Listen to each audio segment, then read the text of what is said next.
Good morning.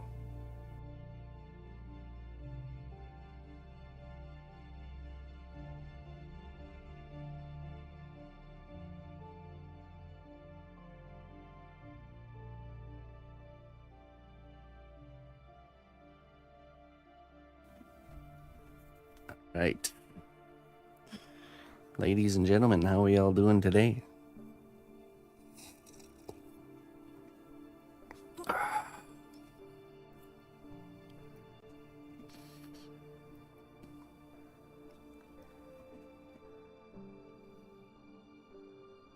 Let's see here. Kingdom word of the day is sable. Sable. A dark brown or black color.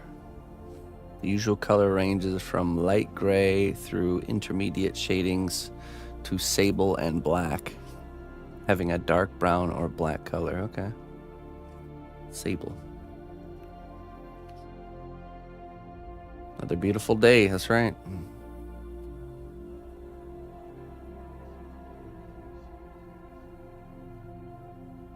Your Essentia, a welcome.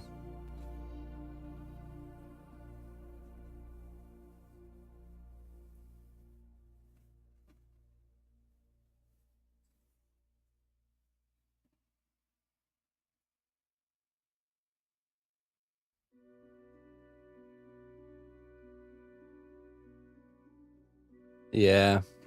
You know, it's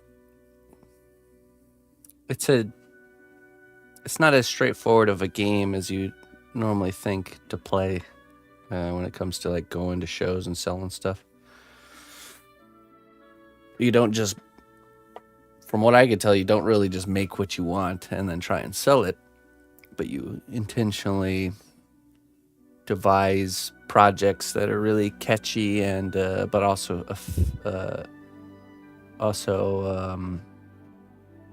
not expensive. So, and even then, even if you create a really good design that's in the right price range, even if you did the maximum amount of sales, what are we talking about here?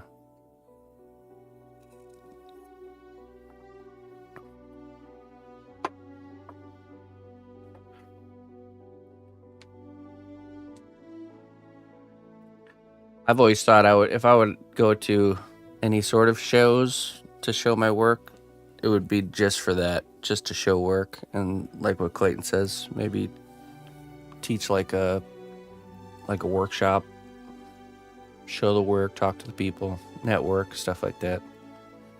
Wouldn't be trying to sell merchandise. That's a hard game to play.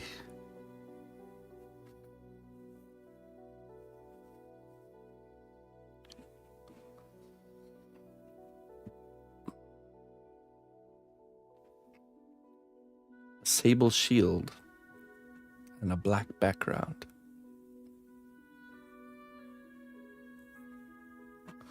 The color of Morgoth's shield, sable.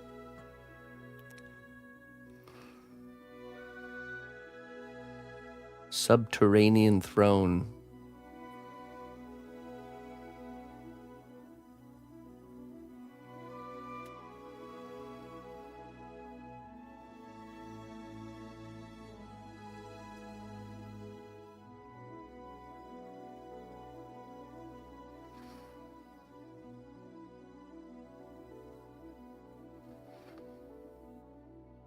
Jones is setting up a convention. Okay, we're gonna be working on Morgoth today. We have to build his hammer, or finish building his hammer still, and we have to do the base.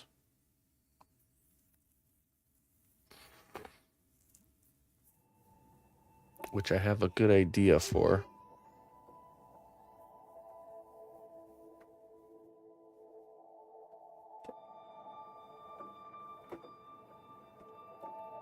Con.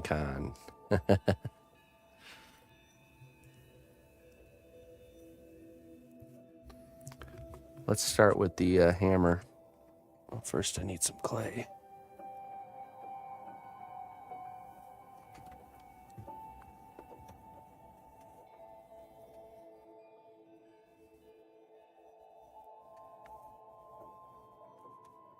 There we go.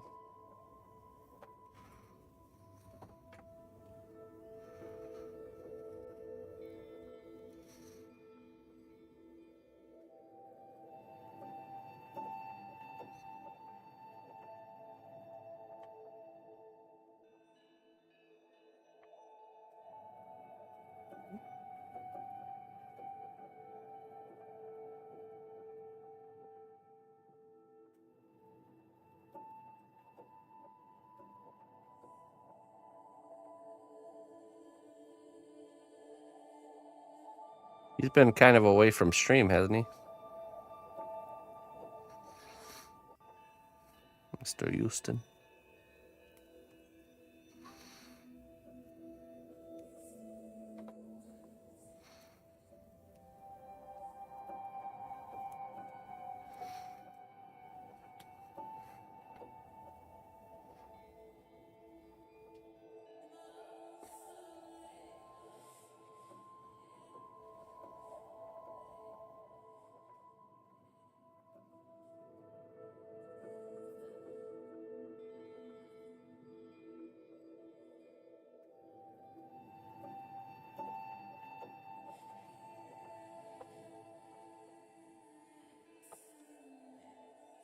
Clayton made him mad.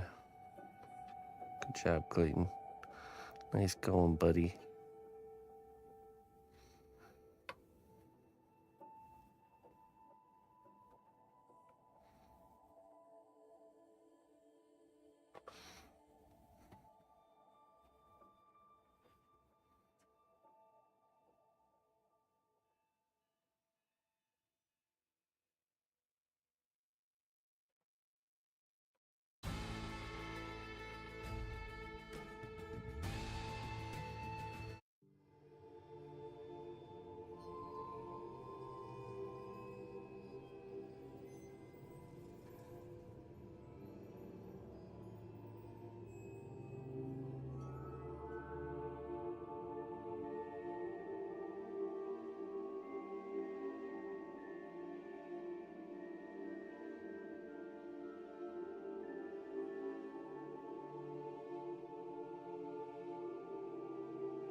Hey, OBS and Fox.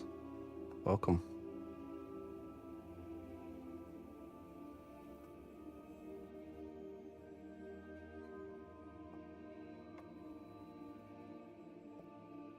Yeah, I appreciate that.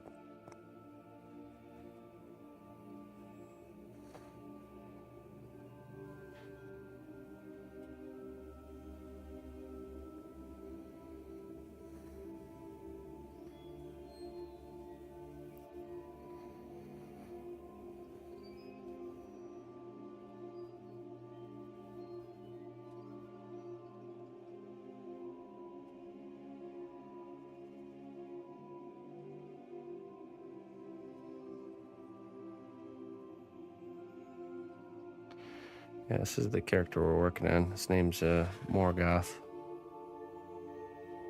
from the Lord of the Rings universe.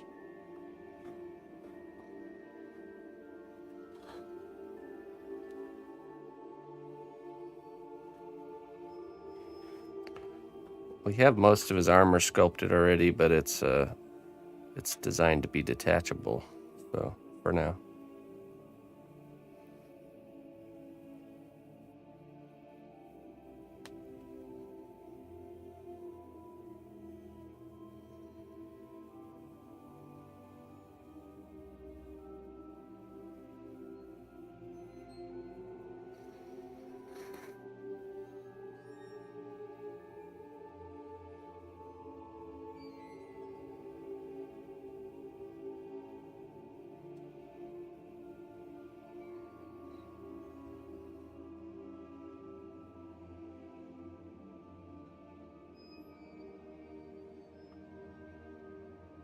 Hey, Jordoodle.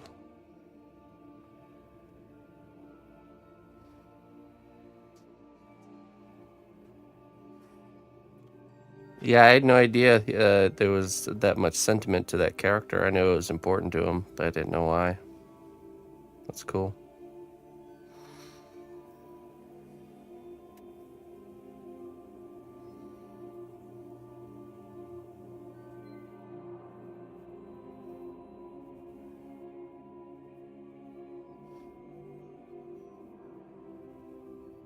Thank you, Lena.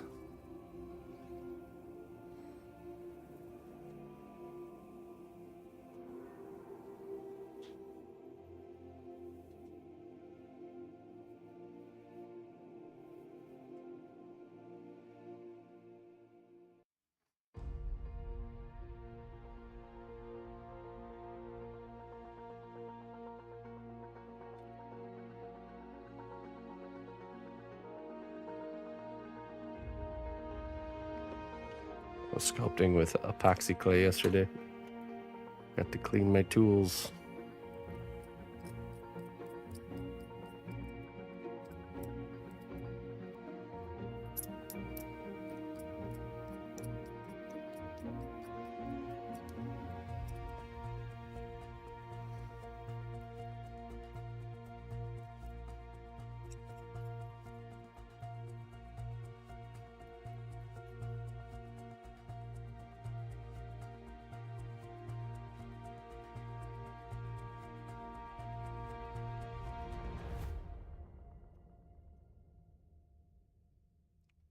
Yeah, so I use a type of clay called Cos clay. It's a material that's stays workable until you want it to be hardened, then you bake it in the oven, in your kitchen oven. It then turns into a hard rubber plastic, and you're able to bake it many times, so you can work in, sections or layers.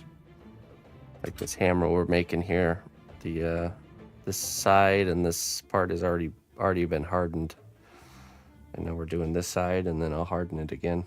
So.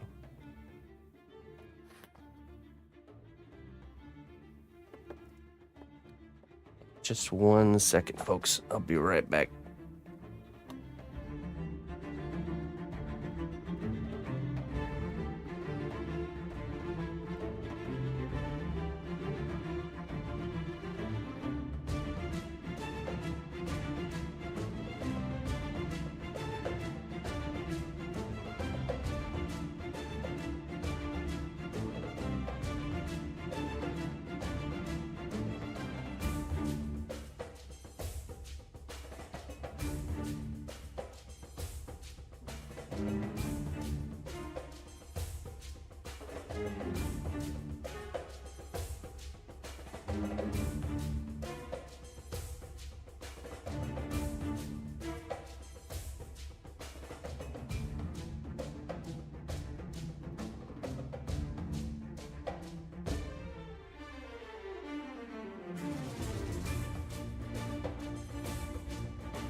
You have a question. Yeah, sure. Your pine base for your grunt went through one bake, and now there's a crack running through the wood. What do you suggest to keep that from getting worse? I mean, there's a good chance it won't get worse. Usually after the first bake is when you find if a piece of wood's going to warp or if it's going to leak sap or something like that. It usually happens on the first bake, and then it doesn't progressively get worse. So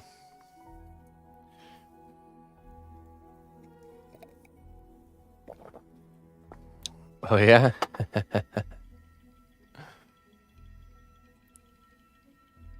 Well, I appreciate that, Essentia.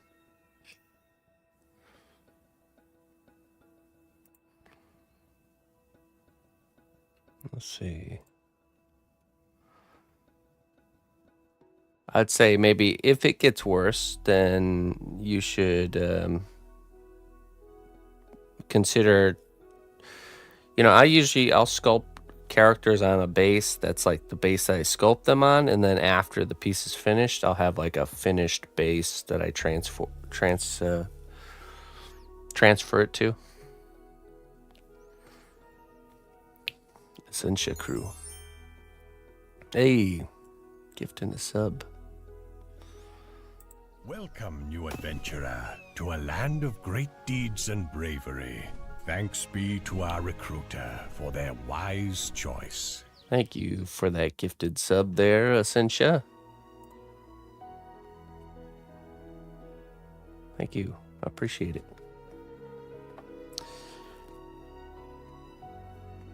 Yeah, I mean, I wouldn't do anything until you get to the end of the project, until you essentially have to do something about it. Then kind of look at how it's looking and then go from there.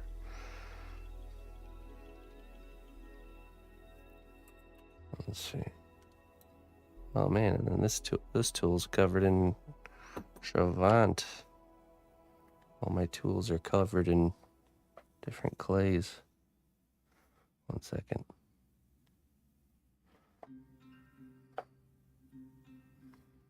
It's getting sculpted on. Okay, well, are you sculpting the whole base, like all the way around the piece of wood?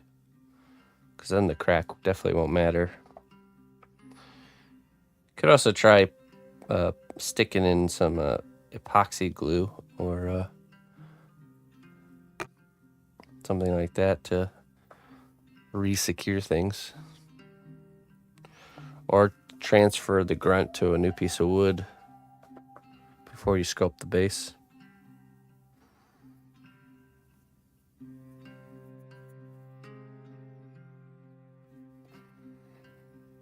There we go.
Well, there's always later or next time.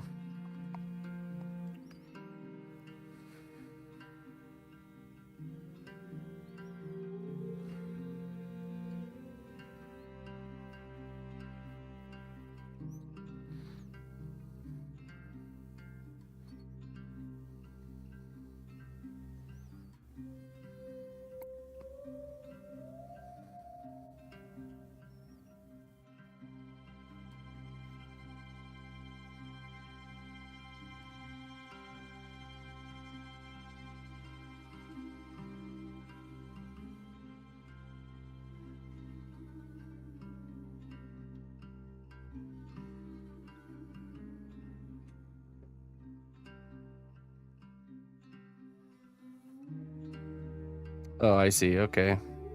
Is the crack visible on the side?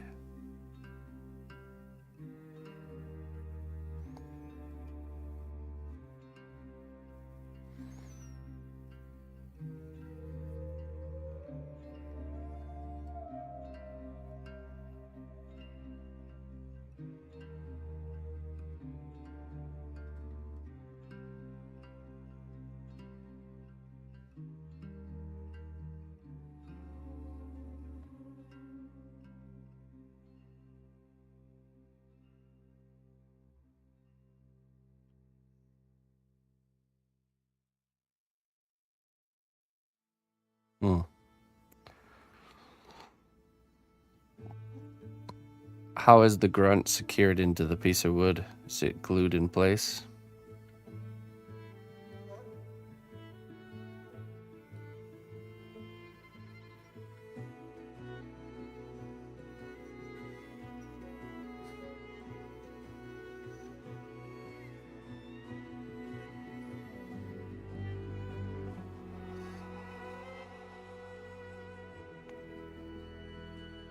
Oh, okay.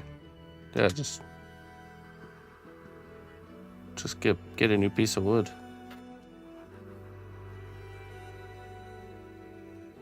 Or have you already sculpted the base? Is that why it's an issue?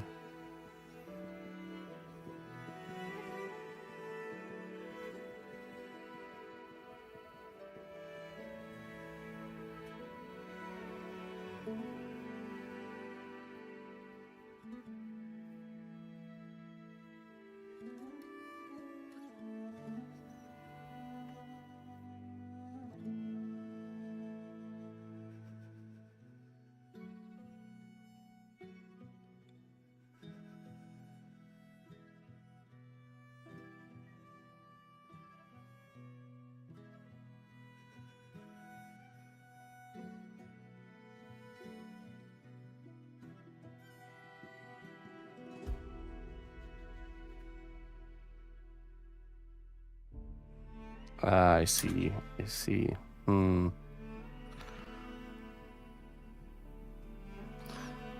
Well, you could put a flat piece of if you have thin plywood, you could cut a piece, glue it to the bottom, so you have a nice clean bottom. And then patch the crack from the sides using like epoxy clay or something.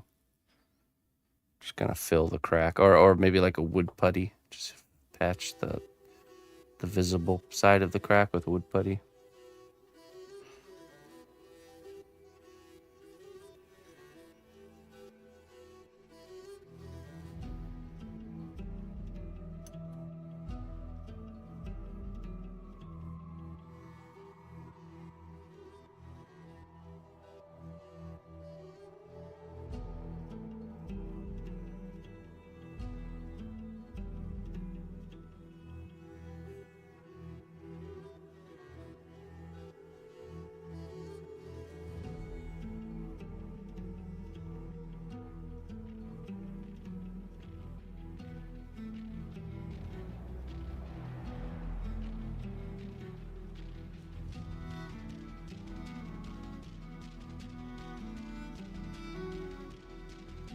You could do screws, or you can just wood glue it.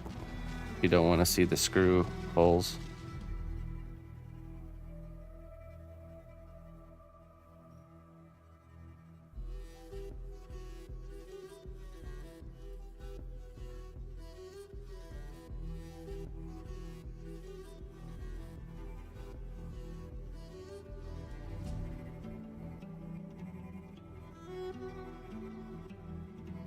Hey, what's up, Dragon?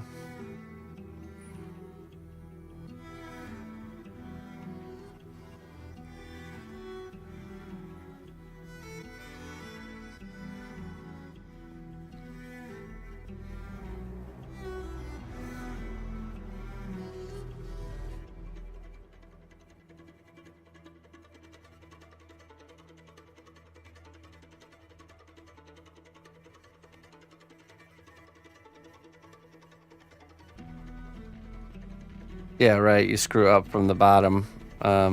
I just recommend putting the screws in a place that you will cover up with the little felt feet,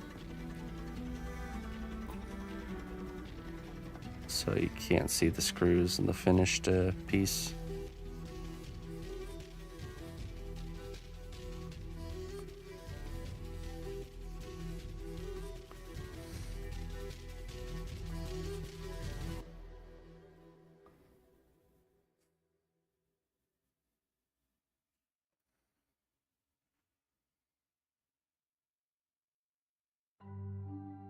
Piece of marble and some duct tape. Easy peasy.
Mm-hmm.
Okay, let's get this cooking.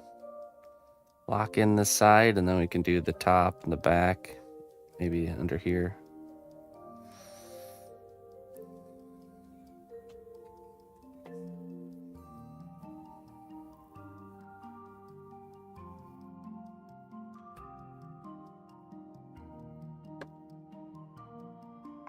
And we're gonna work on the base while that's baking.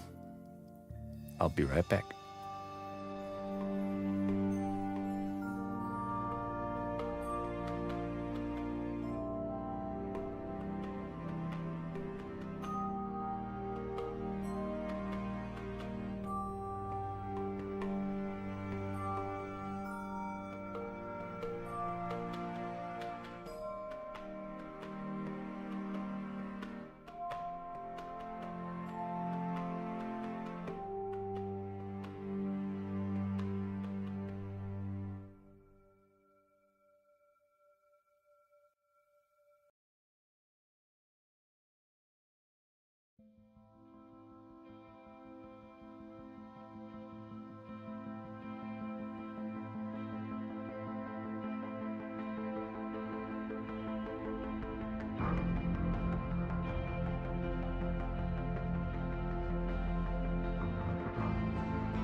All right. What's up, Pharaoh Moon? Hello, Lou.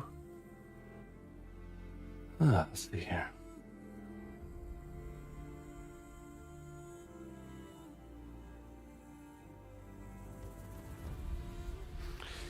That I'm not sure about the heat with that.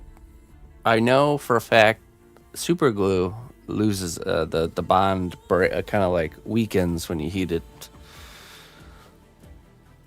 I'm not sure about wood glue though.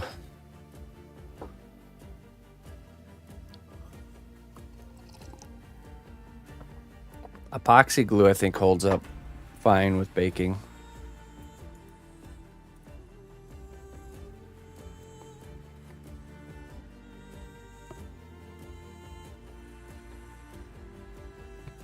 Opada.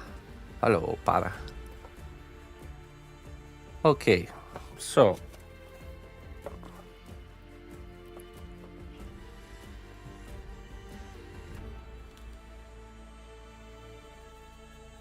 very small nails.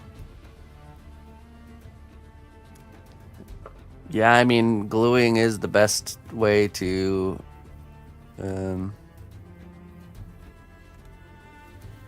when you're dealing with thin pieces of plywood, to fasten them together, gluing's definitely the best way. But yeah, I'm not sure about, usually anything, I would look up the material safety data sheet of the wood glue that you're going to use, and it should specify like temperatures that it's safe to use within, that it wouldn't, that's what I would look up.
Coming out of an evil toilet bowl. Yeah.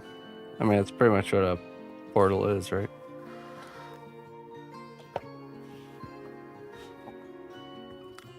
Okay. Let me get the hot glue gun, and we're gonna secure this down. And then I think the best way to approach this base is to just get a base layer of clay down and just start rendering the stonework. These pillars, I think, will be done like individually.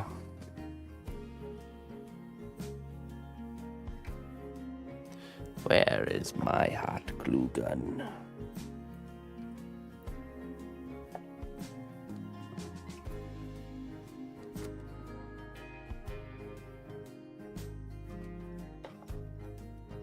I think it's in the other room. 1 second.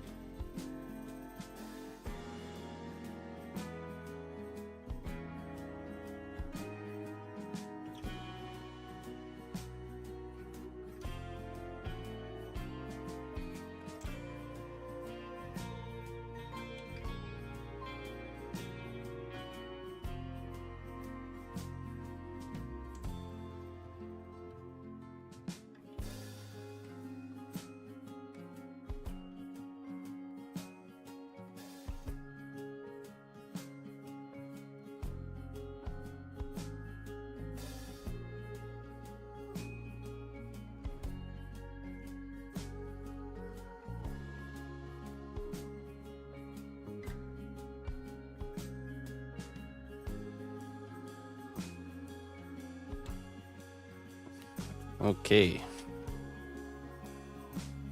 Got the glue gun.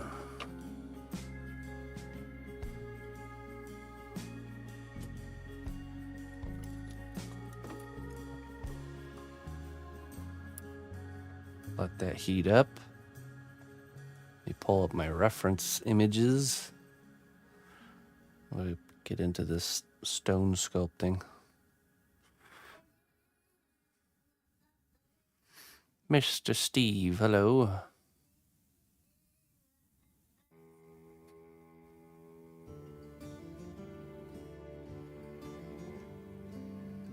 Greetings, fellow adventurer. We've got everything you need to rest and refuel. All right. Big Daz, thank you for the 3 months, my friend. I'll get you your wisdom here in a second. Let me get my references pulled up first here. I appreciate it, man.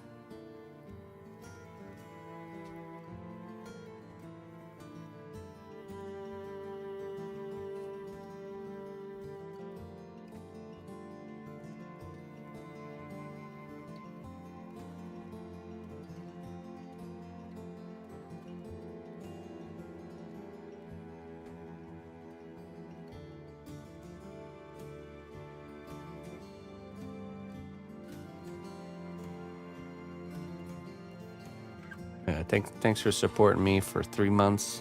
Glad to have you on board there, Big Daz.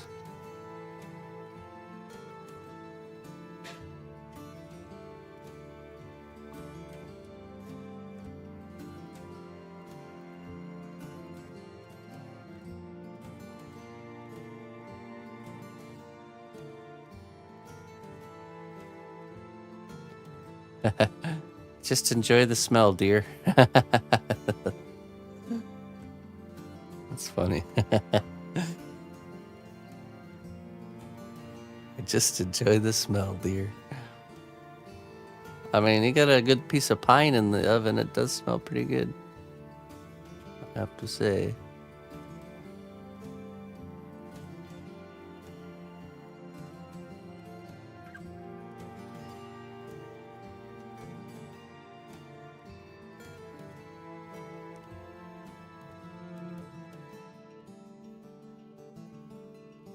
Okay, let's do...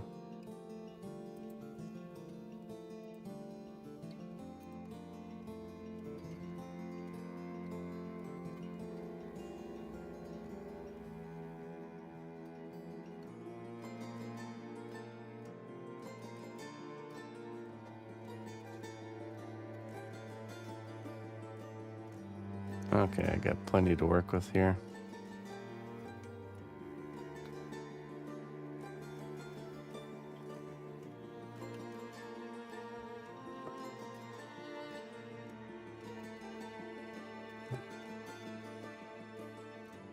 We're gonna have to condition a lot of clay. Ooh.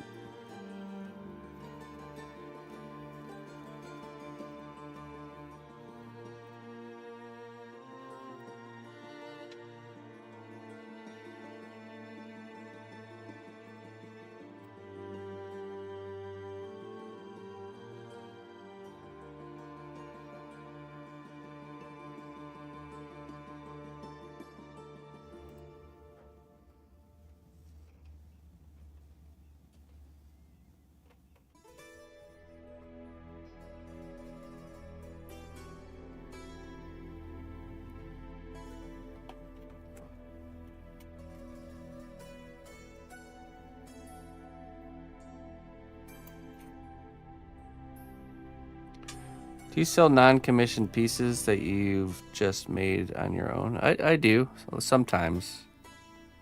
Not often, but yes, sometimes. I have a few pieces that are available, but they're not finished, so. The power to create your own reality lies within you, like a sorcerer harnessing the elements. There we go. Yeah, right now we have a skeleton pirate character that you guys will see me working on. That's available.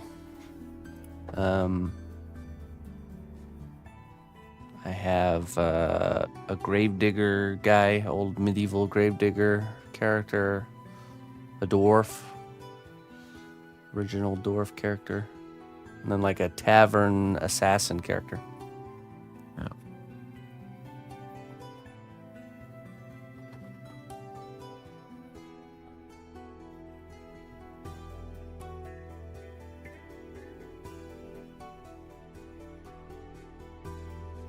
Nice.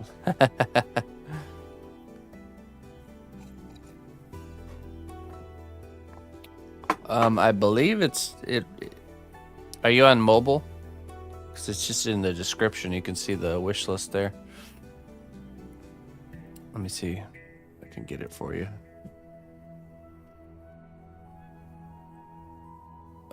Let's see. Amazon.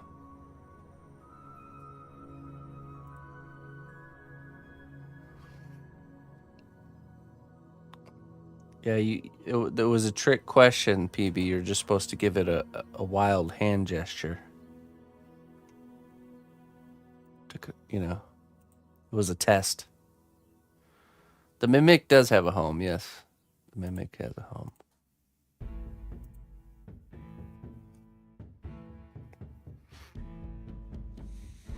Thanks, Looper. I appreciate that.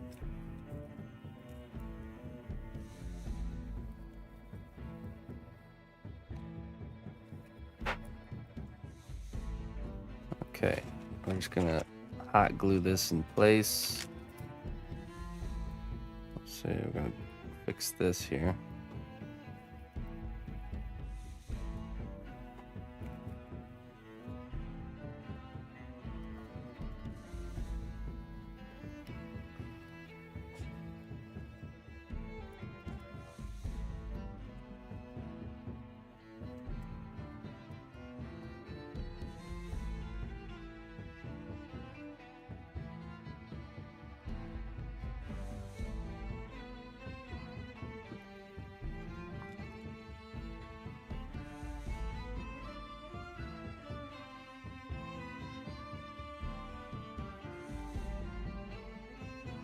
It does look like a crown, doesn't it?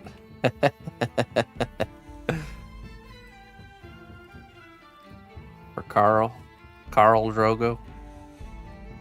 Carl.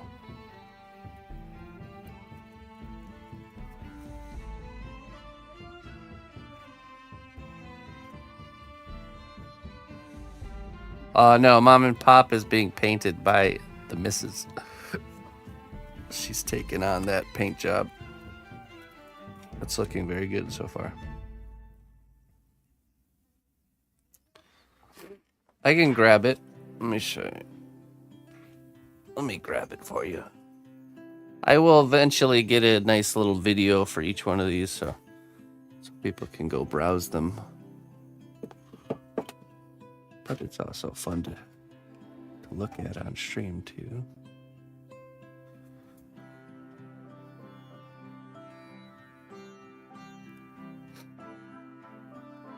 Now he's still in the works, so we can go any sort of direction with it. Could even, you know, scale the budget of the piece. Like I was imagining we could really add a ton of like backpacks on this guy, like he's a loot carrier or something for a D&D group, but he's kind of looking behind him. I guess the idea was that he'd be reaching forward to grab something, maybe like a piece of treasure on a table. But like being very mischievous. Bucket helmeted dwarf here. He's got some accessories already on his belt. Oh yeah, look at that cnotbusch logo on the heel. Nice. So that's where he's at so far.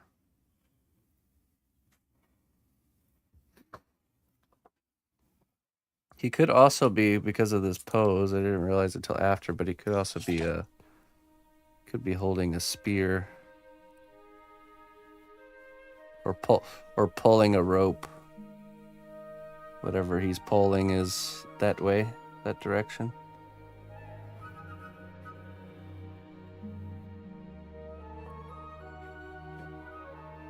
So many stories that we could tell.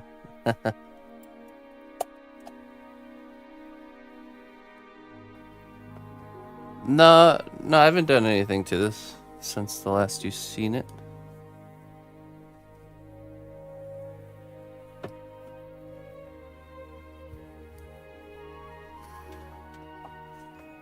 Yeah, just email me if you're interested in any of those, and we can begin discussing things. Getting pulled by a giant squid. Yeah. Alright, we're gonna need a lot of clay here, so let's get the conditioning.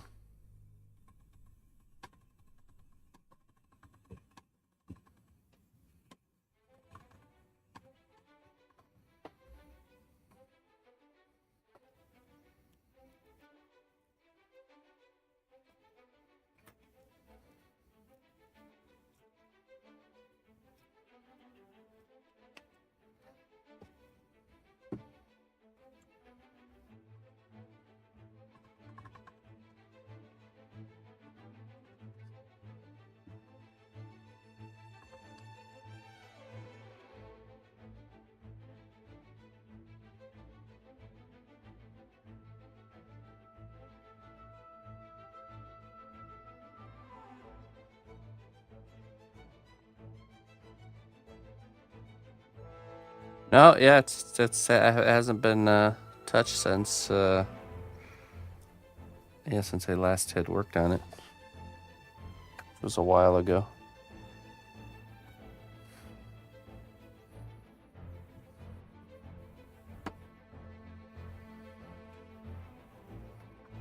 Really.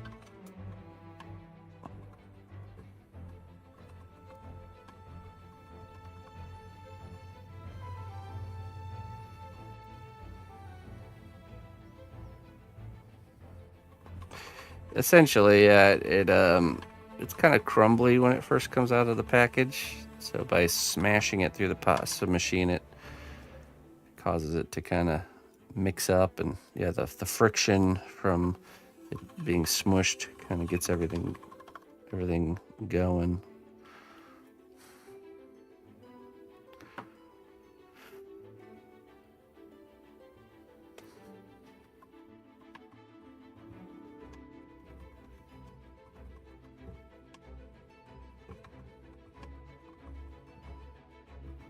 Will the spikes at the base be smokes or flame rising?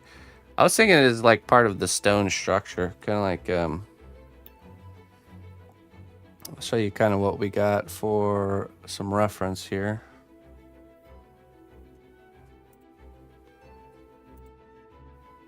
Just some basic ideas. You know, I got this thing here. This. Some sort of stony structure. Maybe with some runes carved into it. Kind of like just a summoning platform. Like somebody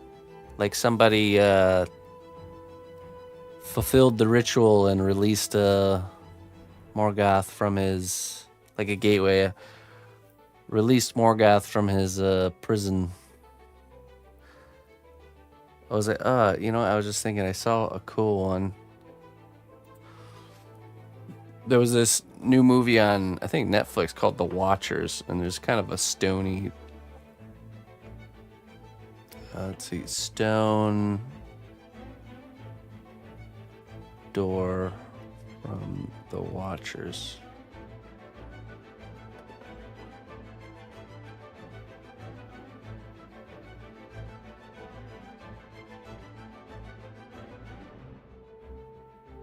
I don't think I'll find. I don't think that I'll have to do some. It's essentially like a giant stone plate with like carved runes that they trapped all the fairy folk underneath. Yeah, it's a common theme in a lot of different stories.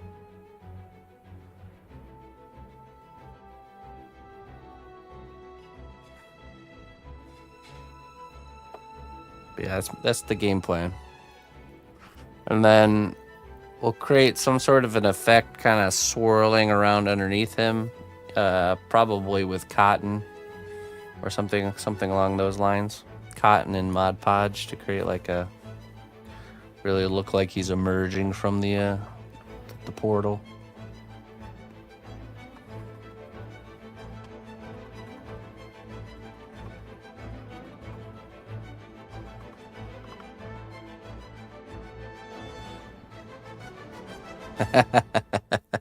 Disrespectful midge.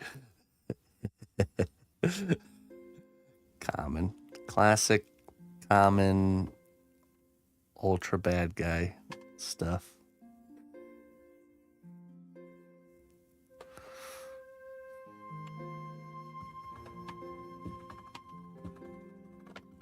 The ultra bad guy always has to be summoned.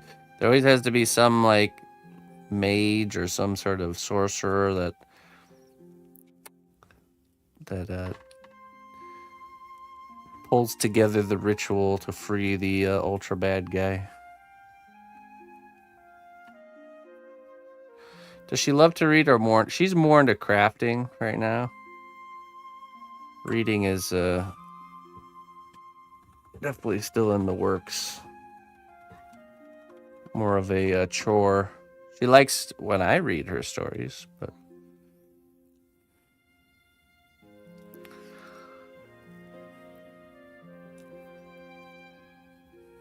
yeah, she's very into being creative, so can't go wrong there.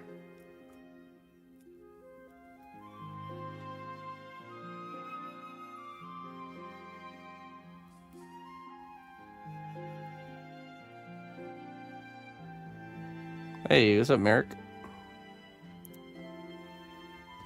Okay, let's roll out a thicker sheet here. I'm gonna start covering this base.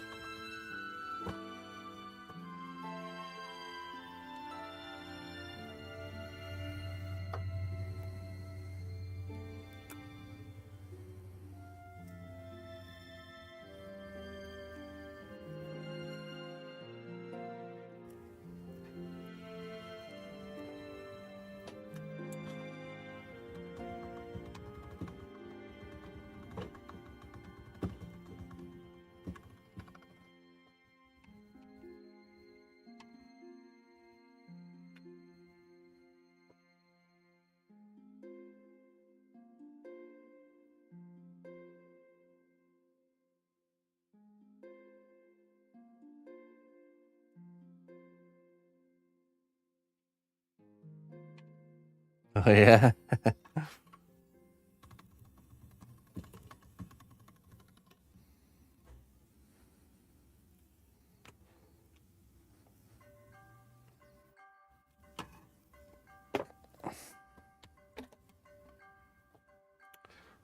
All right, Mr. Morgoth, you just take a break over there. We're gonna begin. I think what would be smart is we start with a nice clay covering over everything.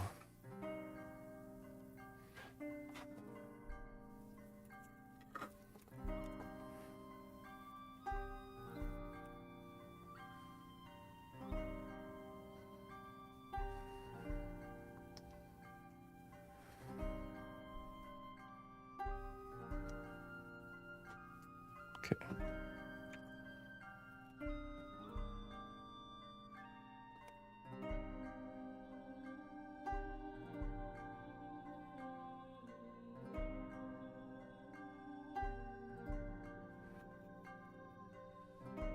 Get it all base layered with some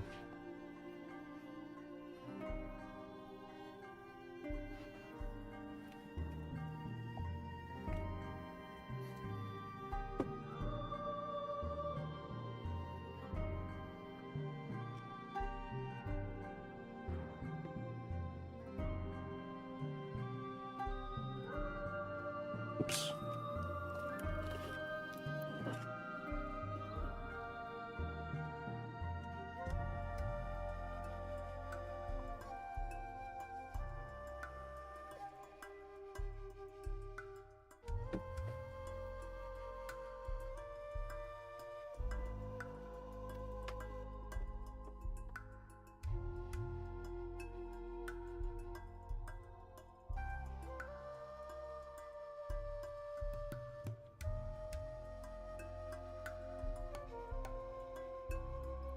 This is clay glue. It's like a liquid form of the polymer clay, almost like slip. It helps the clay stick to this surface, and then when we bake it, it hardens just like the clay does. It's like really flexible. So it helps it stay on while we're sculpting, and then also helps it stay on after.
We can do battery or a plug-in.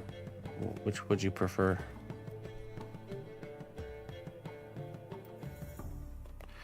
Which one would you prefer?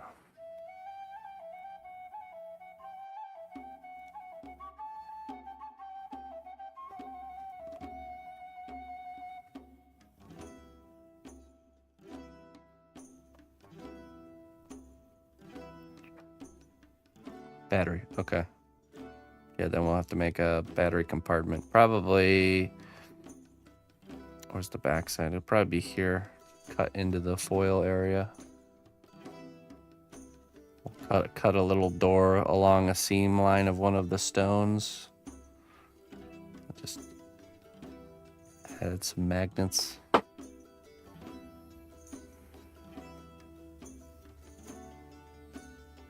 Free range Morgoth, yeah.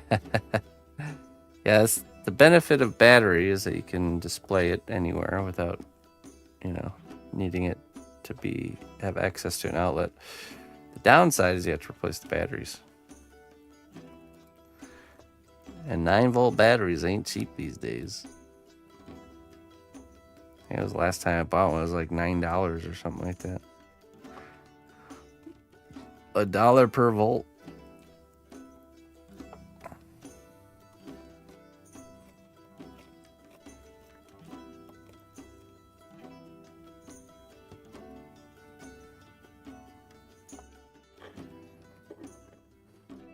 Isn't Morgoth worth it? True.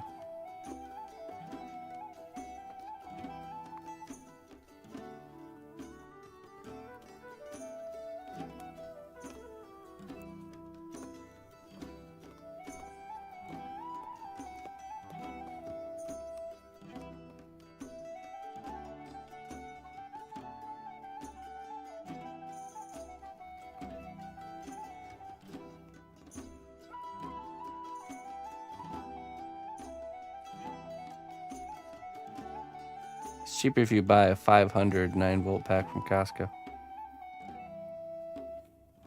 That's quite an investment.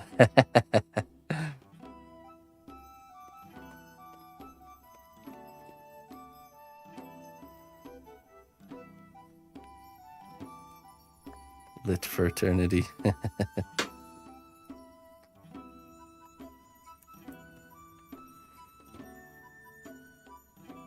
All right.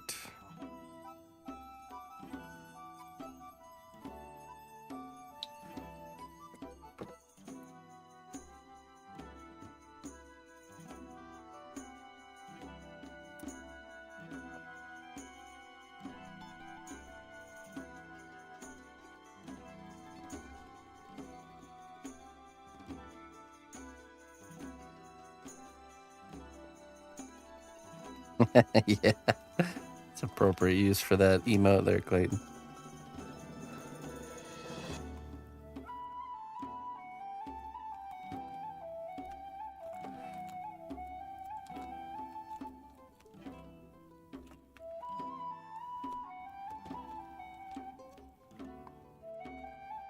All right, we need to condition more clay.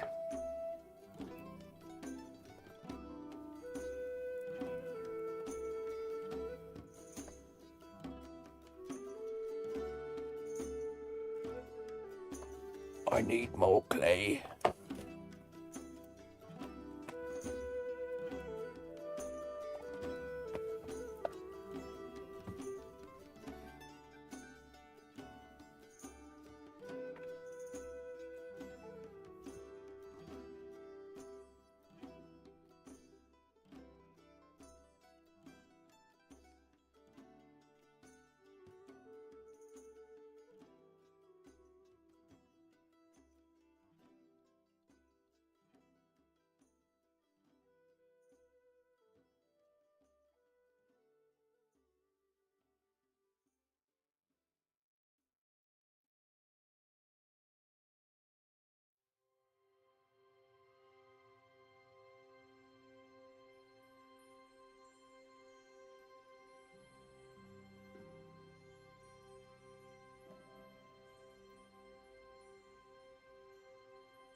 One pound of clay is a box.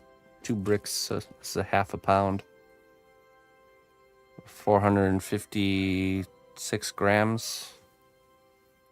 So this is what, 220 grams or something like that.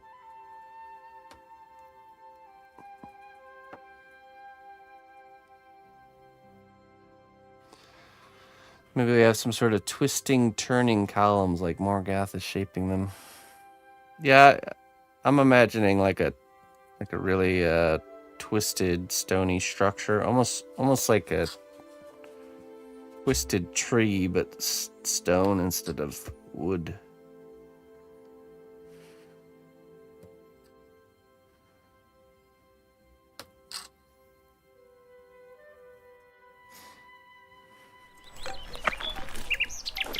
Would someone please direct me to the cnotbusch kingdom? Right that way, sir. Which direction is that? Hooah. Hoo-ah. Thank you, Looney Lorna, for chipping in with the class fund. I appreciate that. Thank you. Hoo-ah, indeed.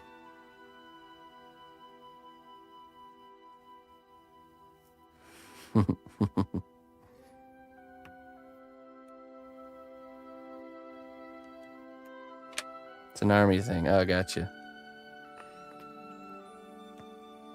Yeah, thank you. I appreciate that.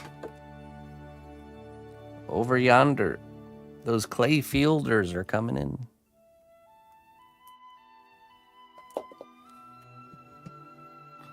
Doesn't have enough gusto, huh?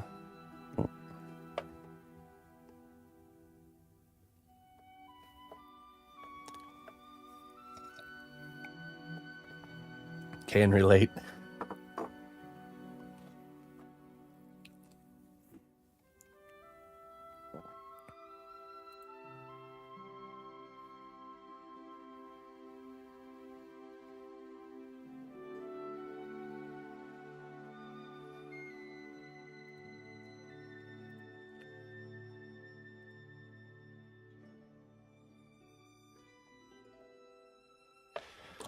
That's the machine.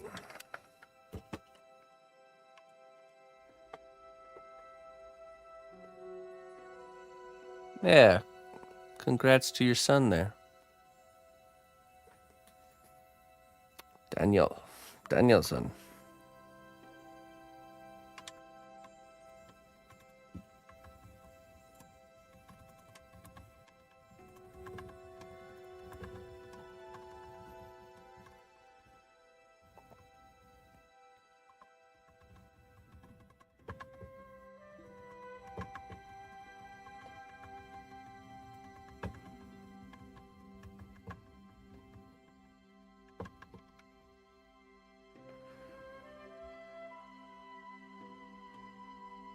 I use a type of polymer clay called cast clay. Grab the box for you. There we go. Cast clay.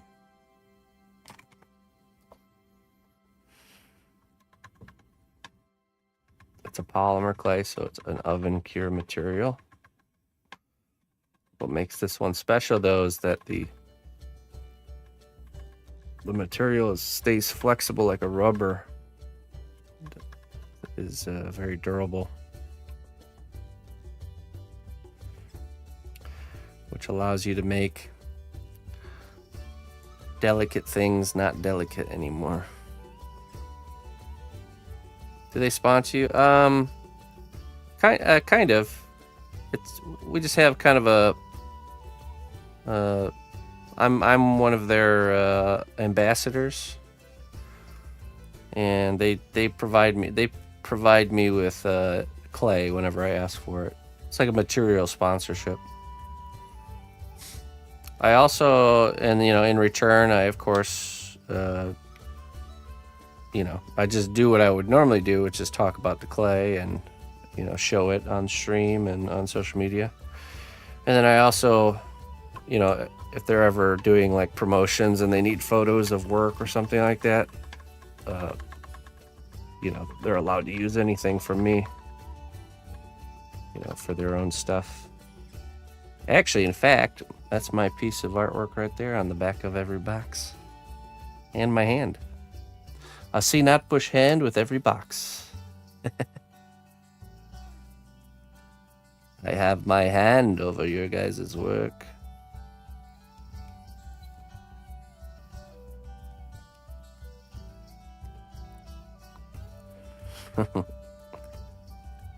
Yeah, we have a good relationship with them. They're really, really good people. It's not like you're not talking to a company when you talk to them. You're actually talking to people, people that really care and have a passion for what they do. So glad you have a hand in that design.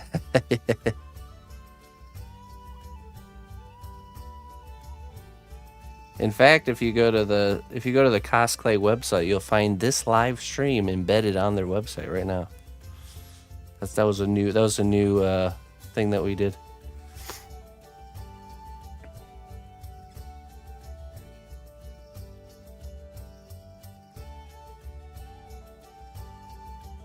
Oh, nice, 9.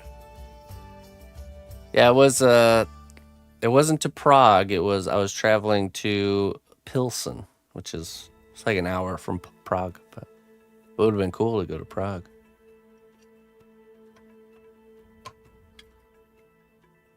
He's one of the biggest hand models out there, if you ever think about it. Should I like apply for like hand model jobs, and then like when they ask for like my portfolio, I'll just send in I'll send them a photo of the cosplay box. Some examples of my previous work.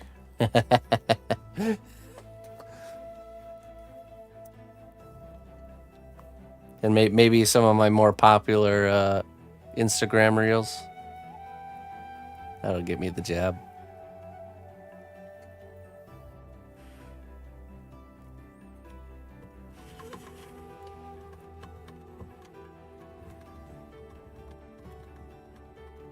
I appreciate that, 9, that you tell people about my work. It's one of the best ways to grow, I think, is word of mouth,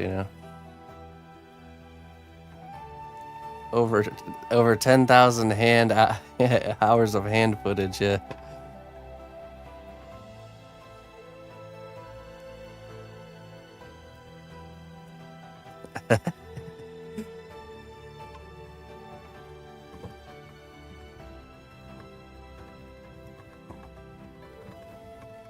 I can make my hands look like anybody's hands.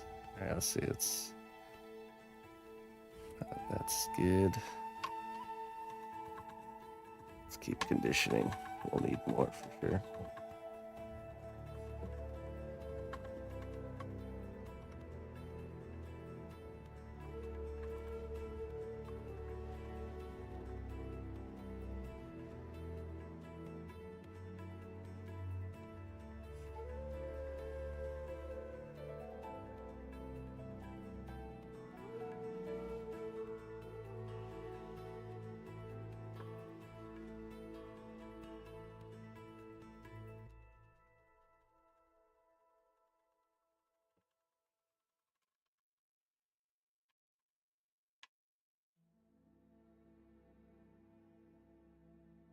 That's true.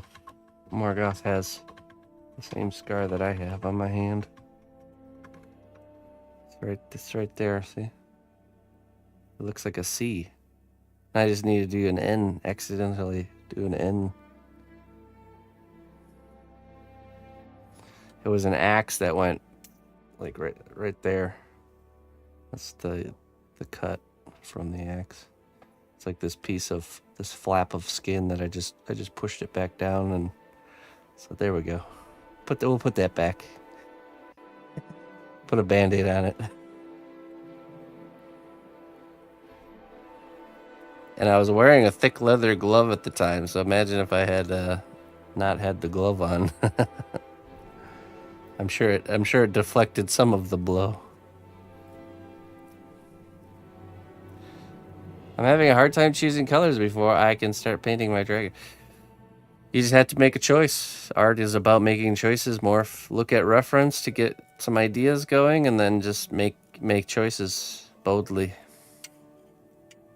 Whatever is like jumping out to you almost like immediately, like it's when you think about it too much, you become indecisive. You need to go off of your instinct of what you should do.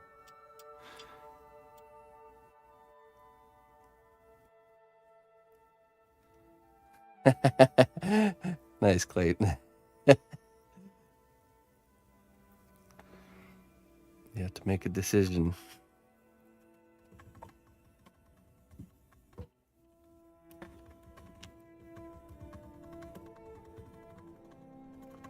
Practice decisiveness.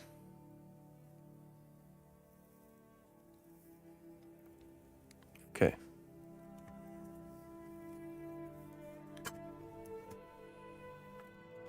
I always go purple/blue, so I was thinking red and black, but it feels a little too dark. Yes, also red is a hard color to work with. Because when you try to make a highlight color for red, you end up with pink. You know, it's just very difficult. Unless you go with like reds and orange reds, you know. Go with like so then you're highlighting with orange and yellow. So that's like yellow, orange, red. Or purple with red can be good. Purpley reds. Just yeah. Did you take a look at on Pinterest? Did you take a look at all the examples to help give you some ideas? Highlight colors with yellow, not with white. Yeah, right. Make it a chromatic dragon. Then you use all the colors. Yeah. Make every scale a different color. Yeah, I don't know if you saw. This can help you just browsing around these. And then you can click on them and it'll give you more examples. This is the one that inspired my color choice here. But there's a lot of good ones on there. Yeah, this one looks pretty cool. Kind of like multicolored with gold. You can even grab little bits and pieces from each one, you know. Just get something, whatever idea jumps out at you. I saved that because it just looks cool, doesn't it? Man, I want to sculpt that right now. Kind of like a Tyrannosaurus Rex merged with Godzilla and a dragon. But I did like this one. If we were doing like a little bit more of a darker, like non-friendly type dragon, I would want to try this type of paint scheme here. Now you can tell most of these are AI generated, so that's the positive thing that comes from AI generation is you can see color variations of things really quickly.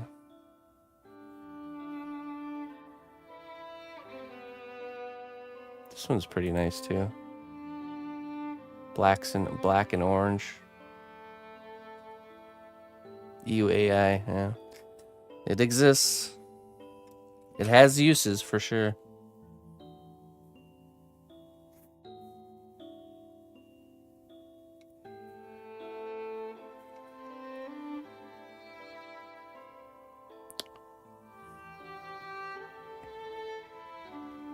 When AI is used as a tool to, you know, just to come up with ideas, I think that's okay. It's like having it's like a reference generator, really.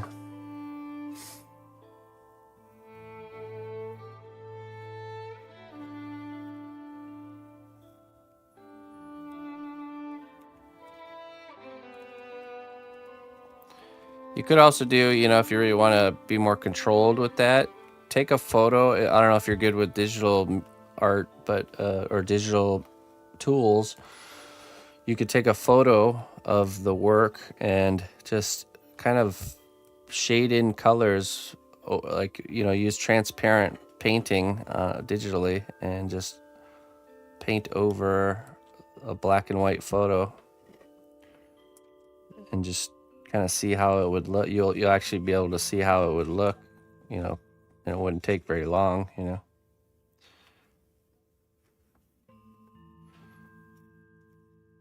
Because sometimes things will look really nice on another dragon, but then when you put it on your own dragon, it's like, okay, it didn't look as good.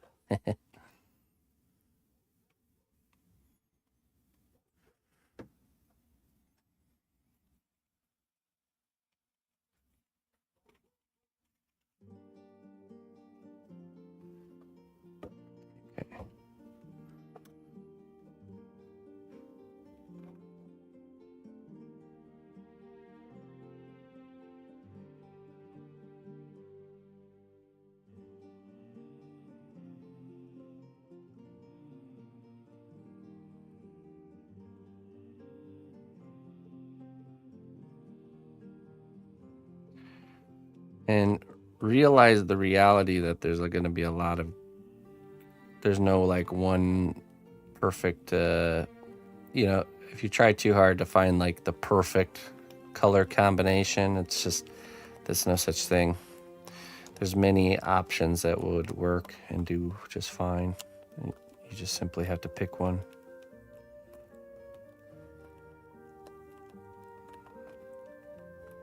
It's your attachment to your work that's causing you to be indecisive.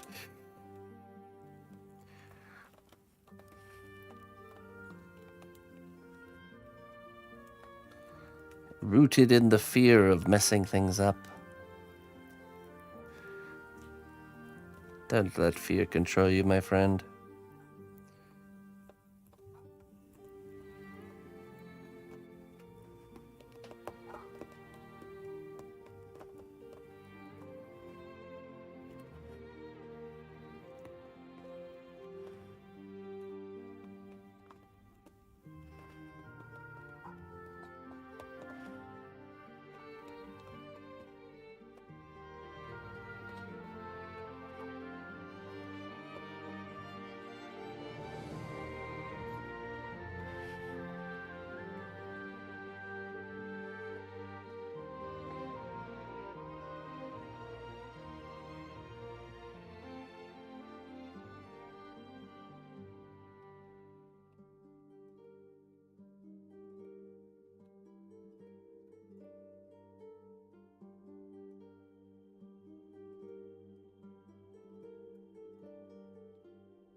Well, I normally don't take coin for magic, but this is a special case. Yo, oh, yo,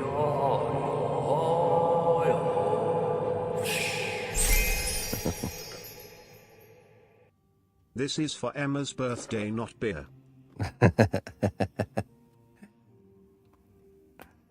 Hey, thank you so much there, Plericus.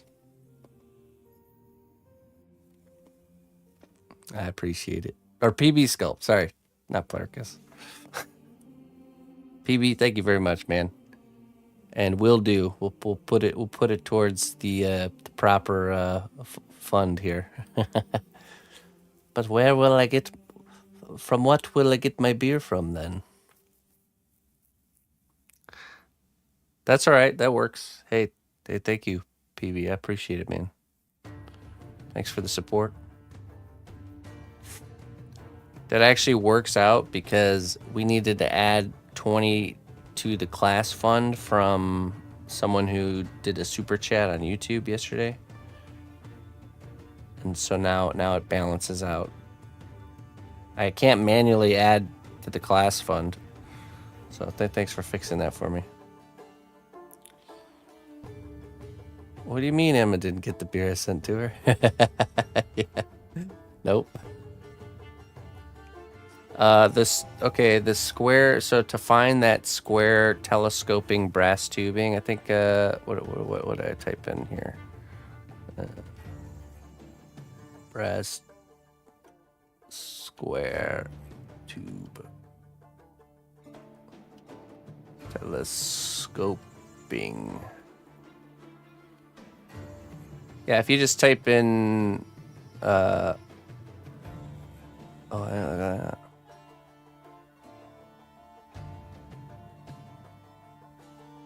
see if there's an Amazon link for you here. Beginner stop motion animation metal kit, square brass telescopic tubing. This one's $15. Oh yeah, this is the exact same one I purchased. Let me get you the link.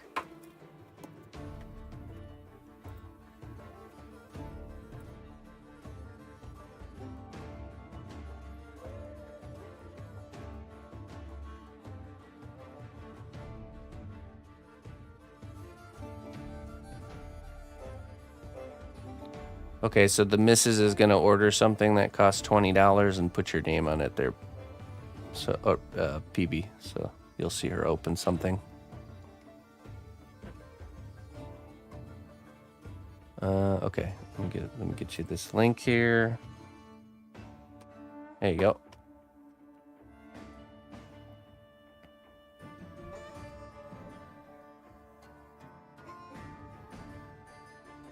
That's the same same set I bought.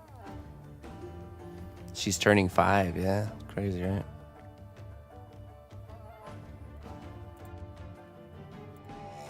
Five years old. $20 lottery ticket.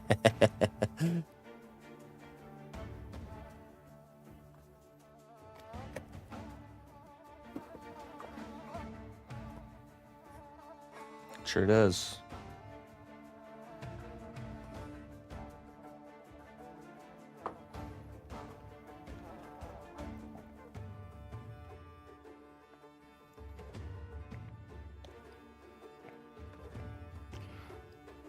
All right, so let's sculpt the interior first, and then we'll start working on the exterior. Put it all on red, Daddy. Yeah, now we got $40. Red again. $80. Red again. Jeez, man. Gambling. I'm not a gambling man. Thankfully. Not much of a gambler.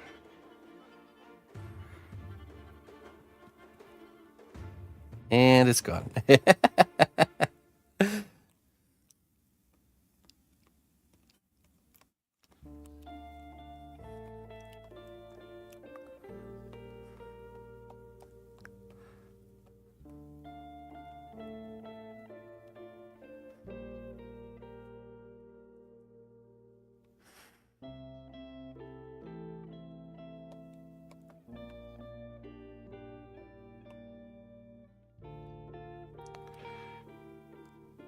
Casino is literally a rigged gaming center, and people flock to them.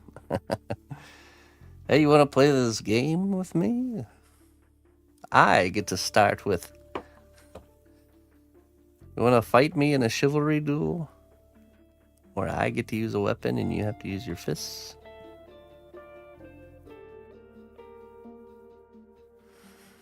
If you win, I'll pay you some money.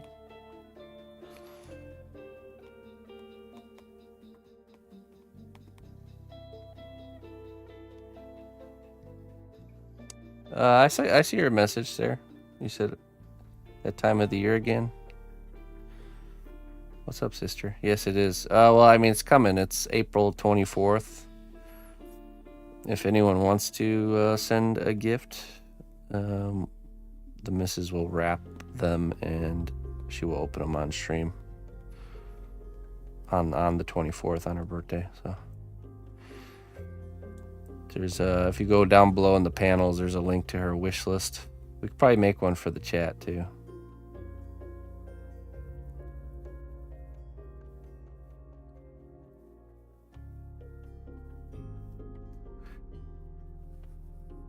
What's the cake theme this year? Mario Party? I don't know. I'm not sure. We picked out the decorations, which were like butterflies and unicorns. So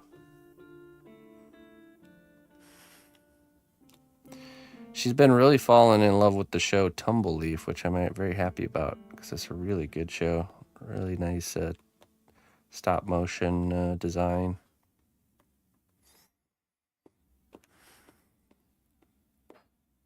Butterflies, unicorns, and flowers. That's right. I'm not sure if the theme of the cake will be the same, maybe.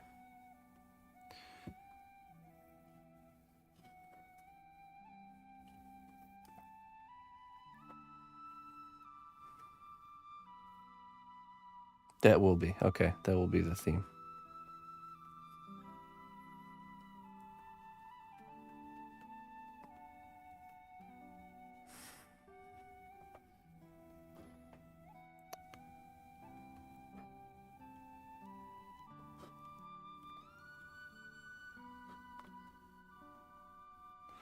Budweiser. I don't drink. I drink nothing but German beer these days. Only the good stuff.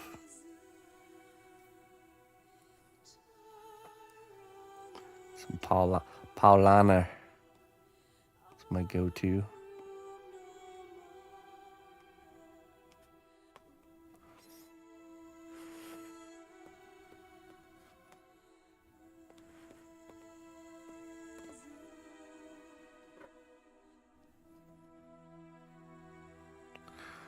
I'd like to make her something. I think this might be a year I actually sculpt her something. Not something huge, but something. She had mentioned before a few times she wants a sculpture for her birthday.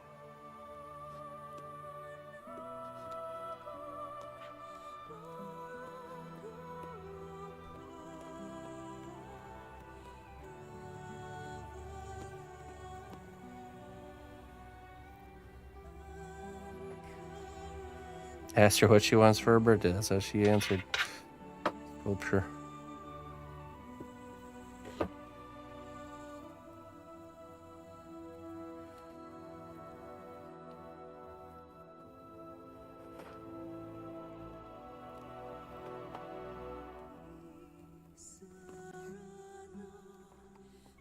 All right, let's see how he's sitting so far.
Great ashtray, yeah.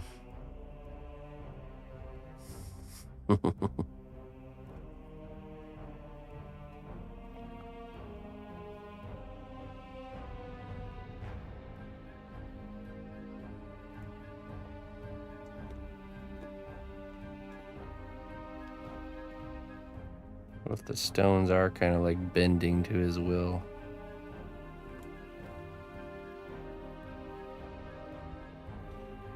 Like warping the world around him.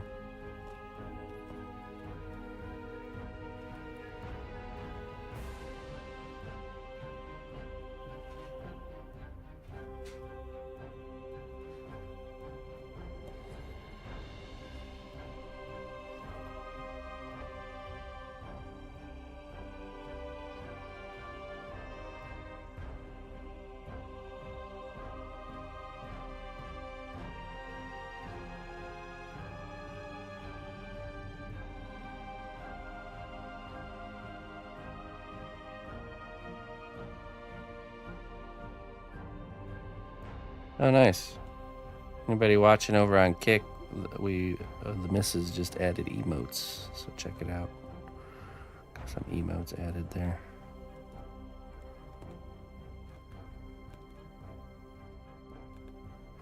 Very good.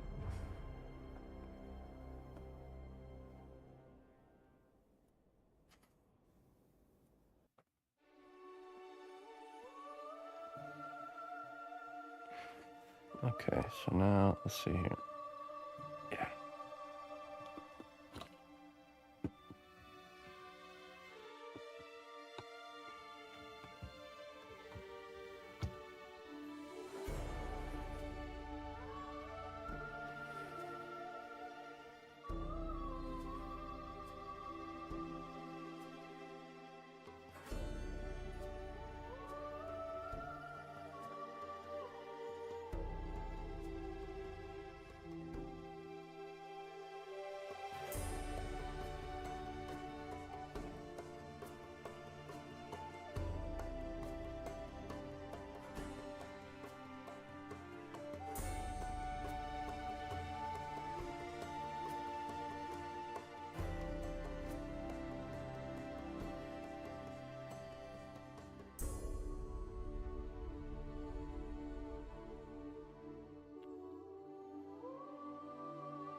And we'll do like a basic swirling portal texture on the inside here. And to bridge the gap between him, once he's permanently attached, we're going to use a mixture of cotton and paint and Mod Podge to create like an ethereal looking substance that's kind of emerging from here and kind of almost like smoke, residual smoke.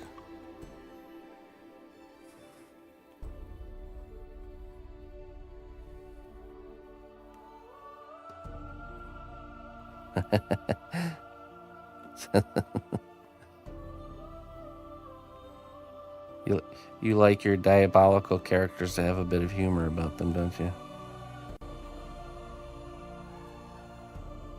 You ever seen the? It's like the.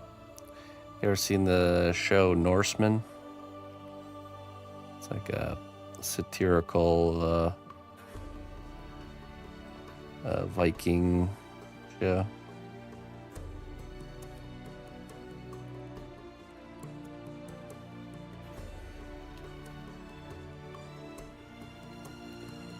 It's actually really funny, but it didn't continue. Didn't continue, unfortunately. For whatever reason. Okay, so let's figure out where the edge of the bricks and the portal stuff will be.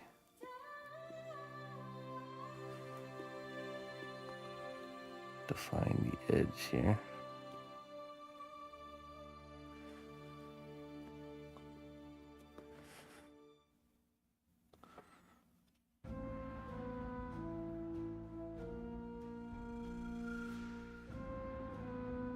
Sheriff of Nottingham, yeah. There's the bad guy in that show I'm talking about is like that too, like evil but just like a goofy nerd at the same time.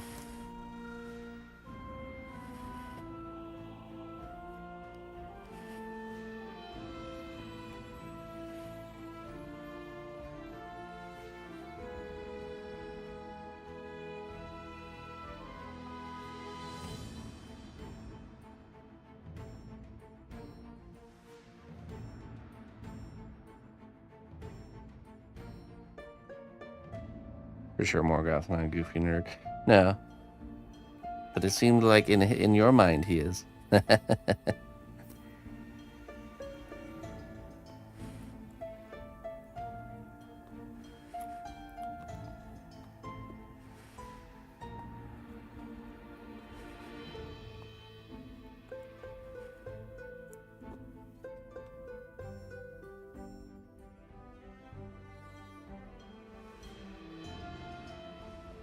Well done, brave hero. Your labor has borne fruit. Enjoy these goods as a reward for your dedication. Hey, Torn, how you doing? Hey, thank you so much for the 17 months. I appreciate that.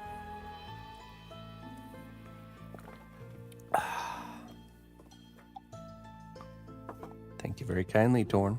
Thanks for supporting me.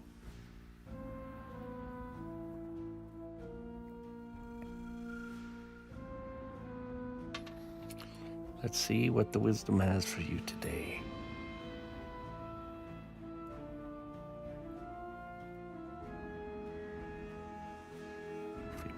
Break the seal.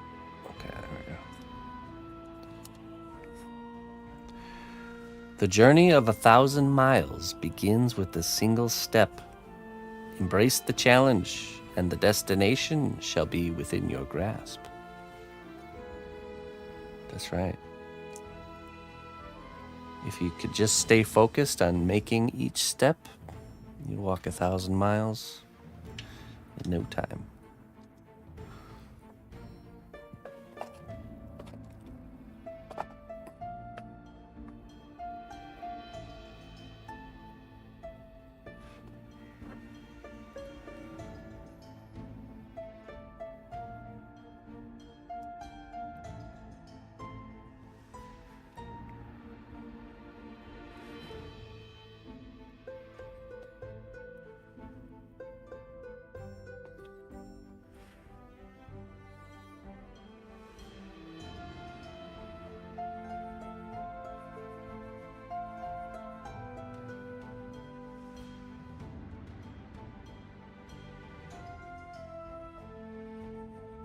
Oh. Are you talking about on Norseman?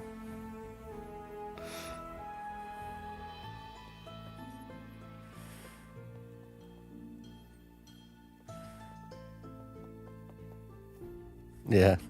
There's a lot of really... I mean, you start watching that show and it hits you right away, what kind of show it's going to be.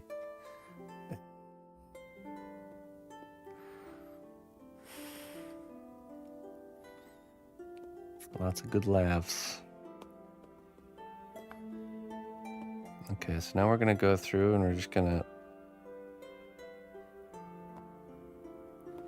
Actually, I'm not sure if we should do this part yet. Oh yeah, you know, I'm blending away the seam lines of the different pieces of clay. We'll want to texture and detail fully this inside ring part first, since it's the hardest to reach, and then we will just start moving our way to the outside.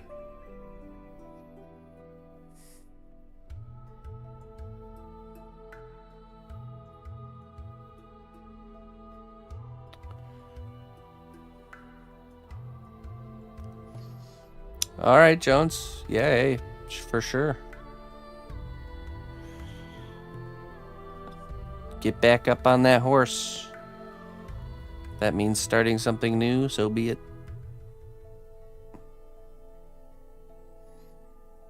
Harry Potter TV show? I've not heard about that.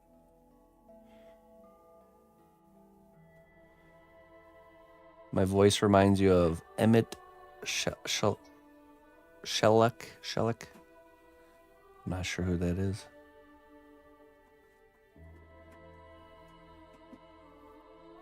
That's good, Torn.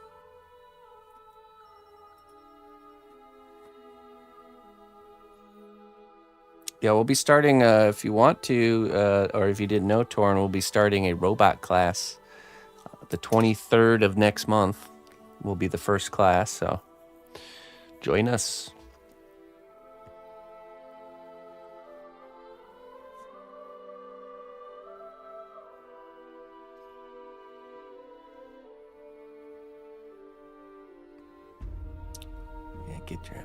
You may watch it. Yeah, that's fine. Yeah. And either way, you know, the real goal and objective of making these classes isn't always that you guys participate while it's happening, but there's going to be a resource, a video archive of these follow along projects that you guys can follow along with when you do find the time. So.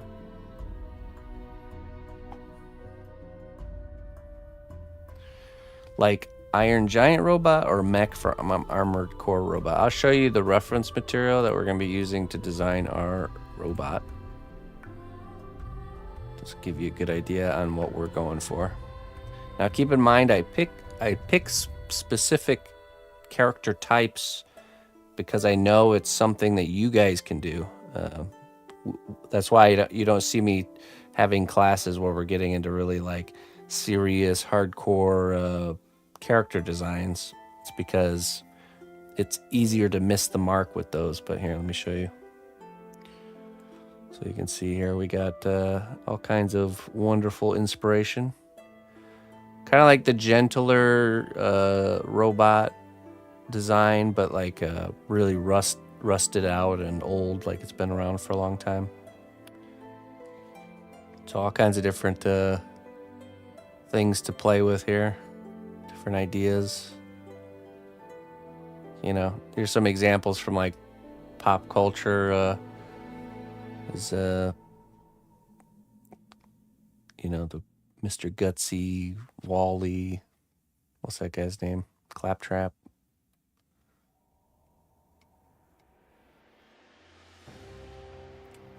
Something like that. Of course, I'm naturally drawn towards, you know, like this robot with a backpack on. Hey, that we can make backpacks. It's not a bad idea to have like something organic next to something really metal and non-organic. Creates a lot of. I liked how this one looked too. This one's pretty cool. I like how the tracks read. I also think maybe going something a little more like, you know, not like super techy, but like, you know, it's got some sort of a combustion engine, you know. Short circuit, yeah, that reminds me of him, Johnny 5 or whatever. I don't know. I've also been sketching robots. I've been trying to do a sketch per day. Of course, I've missed a few days, but I've been trying to commit to doing one sketch per day, and I've been focusing on sketching robots. So we'll see what the design actually ends up being. That's kind of the fun in the project. You get this wide range of decisions and choices, and then we just start lacing them together and kind of figure it out. Powered by water wheel. Yeah, powered by, you know, like a diesel engine or something. Got the old diesel running back there. What if it's a robot that's like from a post-apocalyptic realm where he's converted his parts into more of like car parts because that's what's available, you know, like because any sort of constructed object that's moving always needs to be replaced with parts. So well met, loyal friend. You've made a real something like that impact could be on cool. the realm. Thank you So you've for got your like contributions. car parts.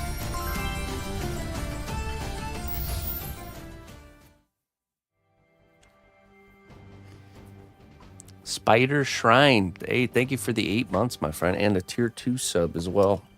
Thanks for the above and beyond support. A little bit low on the wisdoms.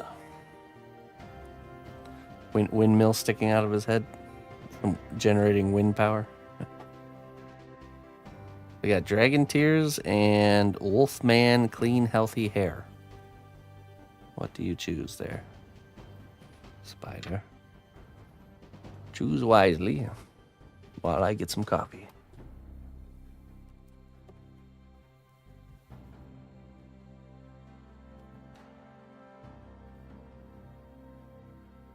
Let's see what we got here. Oh, that's cool. That's a good idea. Kind of like a robot that's like partial. It's like they were in the middle of building it, and It's not finished.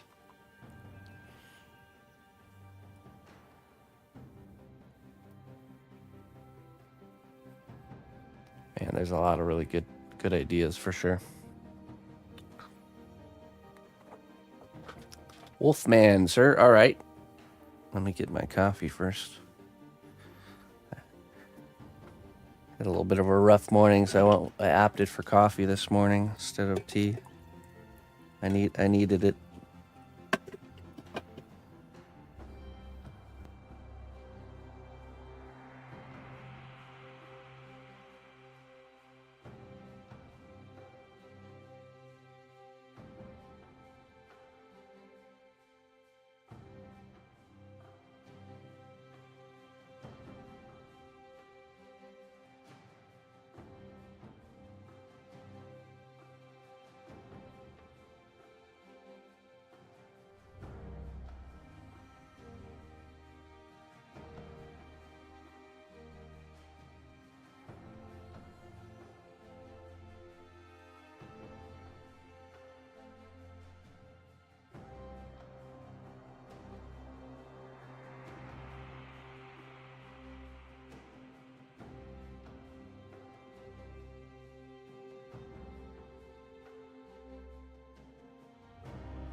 Okay.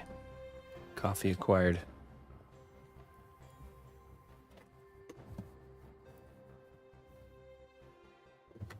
Let's see. We're checking out this guy's art for robot references. Simon Stalenhag. Let me copy that really quick. Let's see. Simon Stalenhag.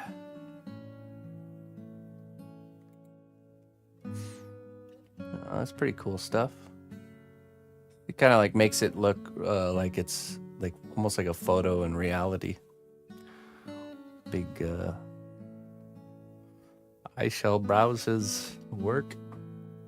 Let's see what we can find.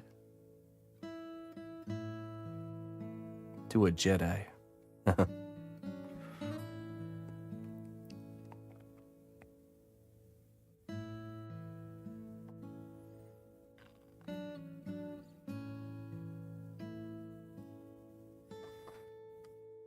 Retro futurist, yeah. Oh, you said fur, right? Okay. Yeah.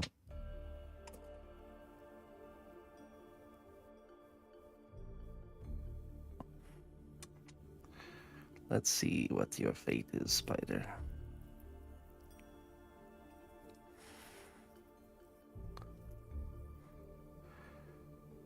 The river's meandering path tells us that however winding our life's journey may be, the destination is still within our reach.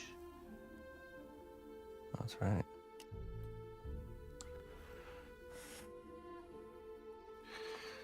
That's right. We're all going to the same place.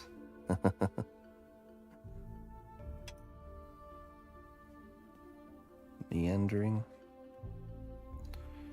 Okay, let's take him off. Come out. There we go.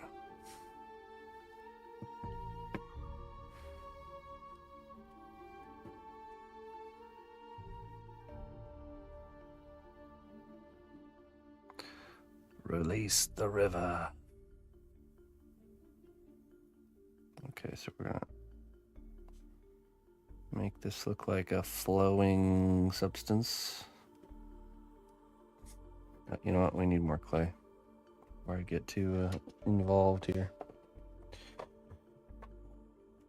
We used up that half pound pretty quick.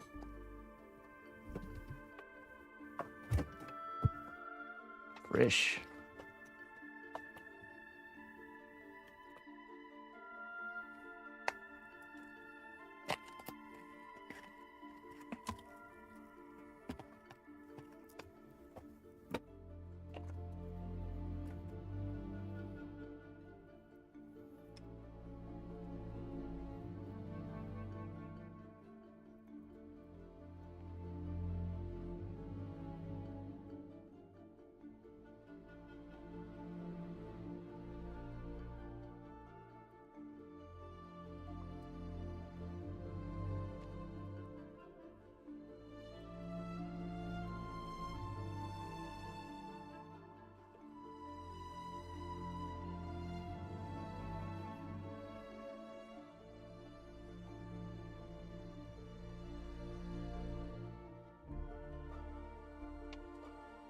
Just gonna condition this with my hand here.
I believe that is from, whatchamacallit, The Witcher.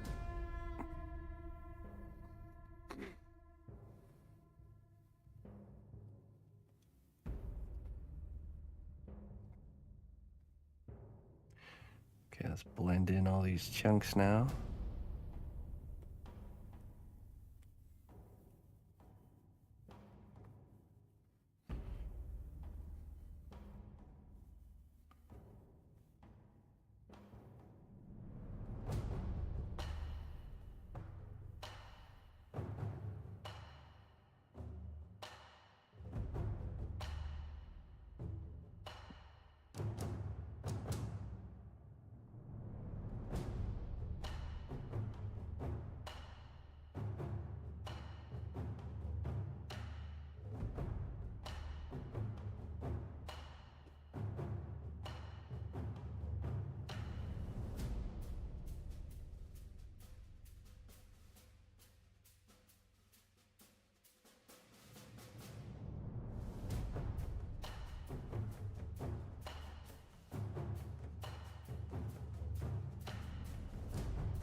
Me neither. I put a lot of hours into it. I don't think I ever will beat it. It's gotten to the point now where I just can't stand the first round of quests because I've done them so many times. My Witcher experience has the same pattern. I trick myself into doing another playthrough, this time convincing myself that I'm not going to get distracted with side stuff. I'm not going to play Gwent. I'm not going to loot and hoard everybody's, brooms and stuff from their houses. Okay. I'm just going to go straight in and I'm just going to stick to the storyline quests. And that usually lasts until I get to like the big city, past the Red Bear and stuff. And then I just fall in. I fall into Gwent, the Fight Club, Before I know it, I'm running town to town collecting Gwent cards. And then it gets worse. It spirals into the point where I don't fast travel because I want to make sure I get all the loot that I would and fight the monsters along the way. So I start riding my horse from place to place. And then it gets even worse. Then I'm looking at all the herbs on the ground as I'm riding my horse. And I say, oh, I need to stop riding my horse from place to place. Instead, I need to run on foot so I can pick all the herbs as I'm going. And then that just lasts for, a little while of just me trying to go somewhere to do something and just getting absolutely distracted. And I'm just like doing zigzag formations through the woods, fighting random groups of monsters I don't need to fight. And then I lose interest and then I stop. So it becomes too like burdensome.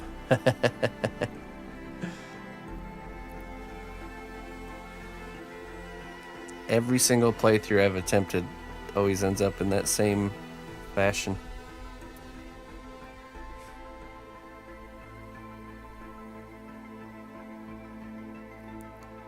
And the funny thing is that I just never really even use the herbs that I collect. I just want to have them. I just want to collect them. It's a shiny thing on the ground. I must pick it up.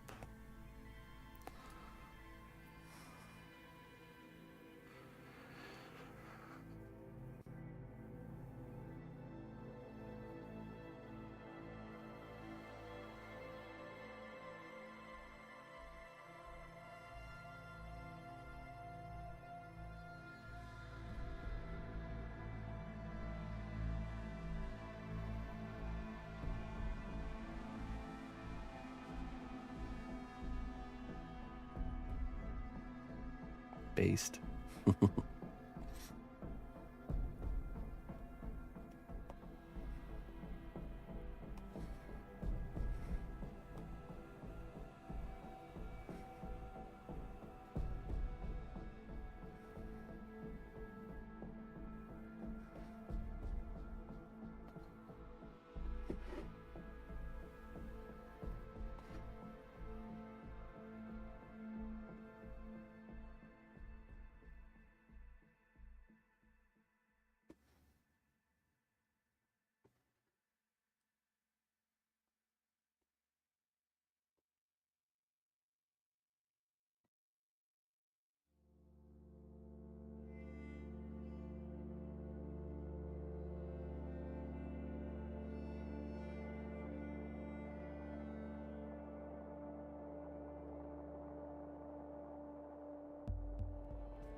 Most games you rarely use fast travel. Yeah.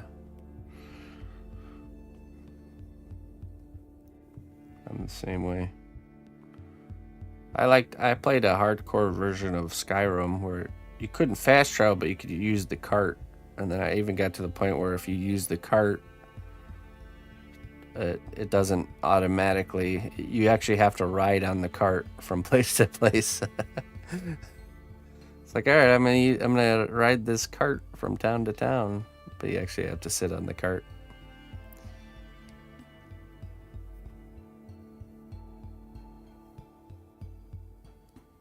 I had a really immersive playthrough. It was like 300 mods. It was a lot more fun than the base game.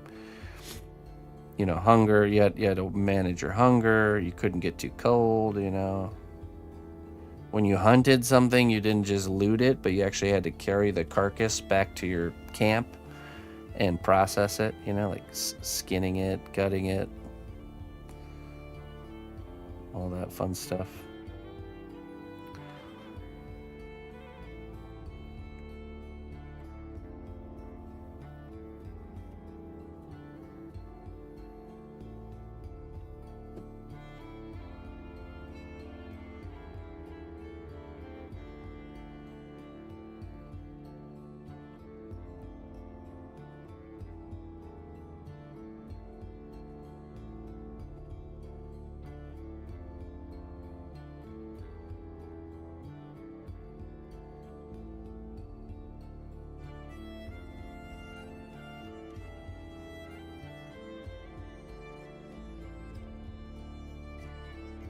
Yeah.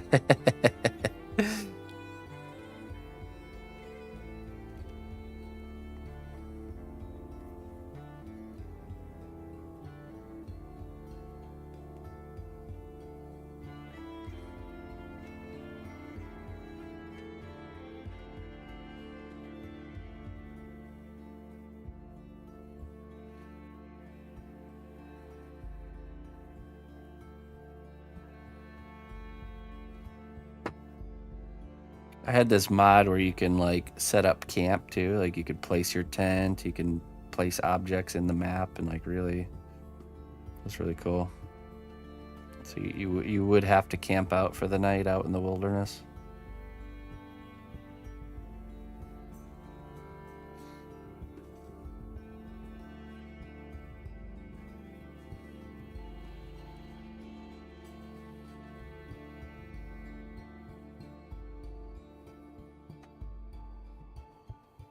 Superman and the Crimson Tide. Is that the one where the Goths from outer space come and they have the same power as Superman?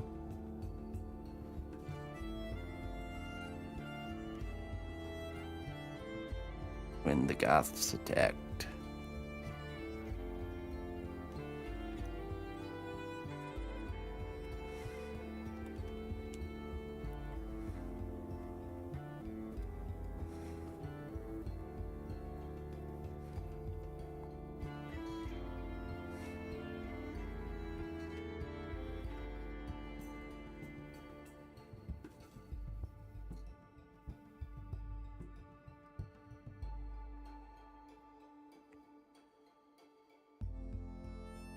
Hey, what's up, Spirited? Okay. I think we need to sculpt and texture these bricks. The stonework here. Before we finish the inside region there. So let's start piecing this together here.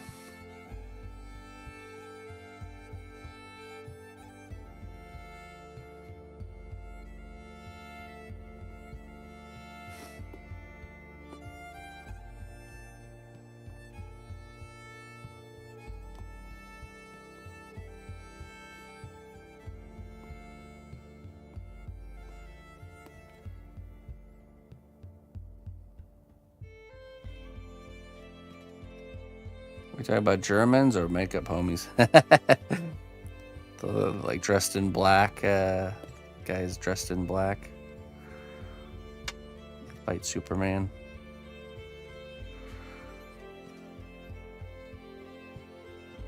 Makeup homies, I guess.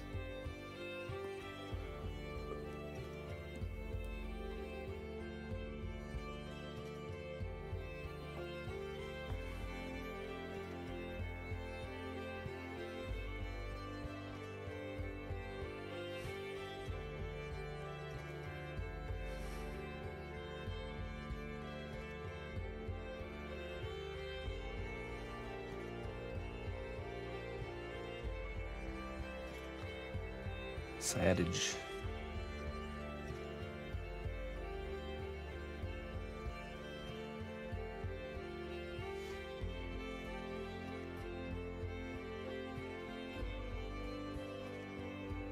PS5.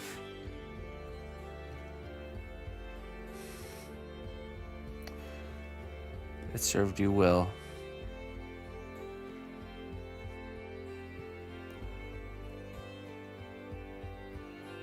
PC is the master race,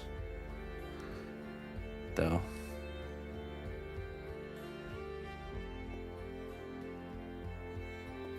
Everyone who loves console over PC, you could probably ask them if they have a PC, and they probably all say no. The reality is they would prefer it too.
Okay. I'm really focusing on this interior portion here. We need to now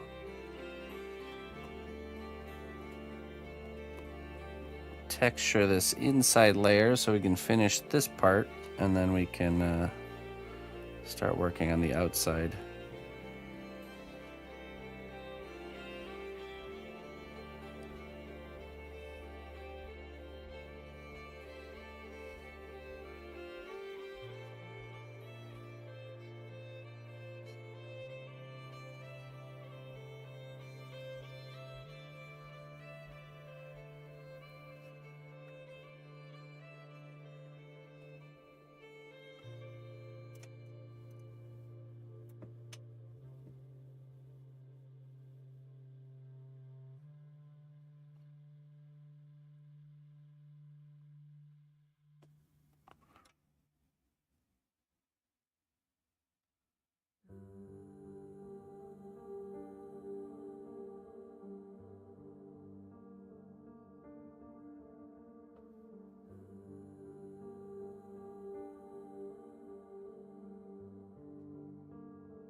What do you age out from the console or from the computer?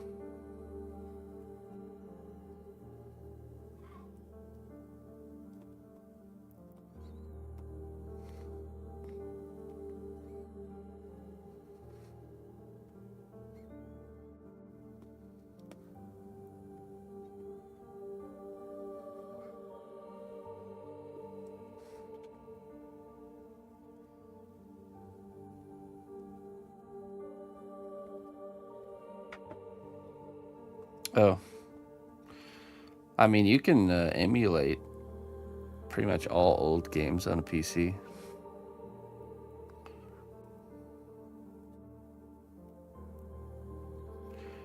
Emulate. Emulation.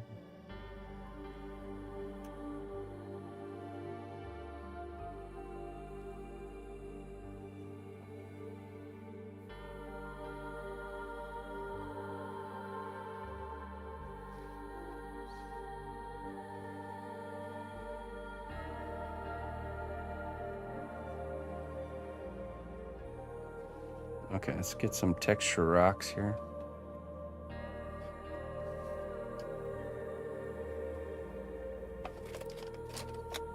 Where's my box of rocks? Ah, there you are.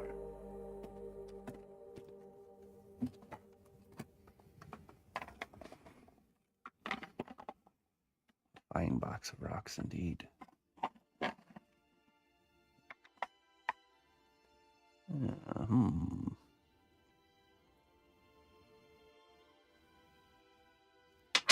Grab that one. This one's pretty good.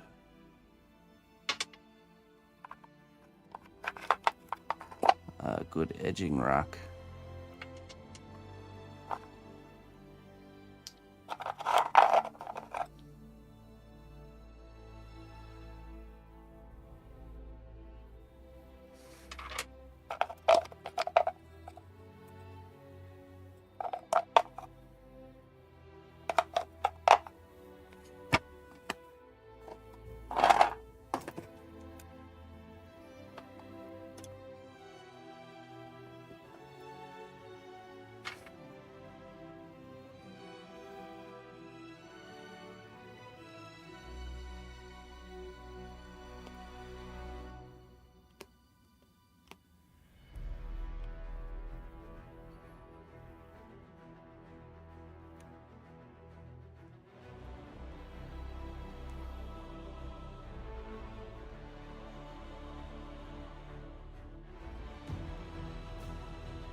The only time I play the classics or older games is when I need to go back and beat them. Because I swear when I was a kid, I played tons of games, but I never beat any of them.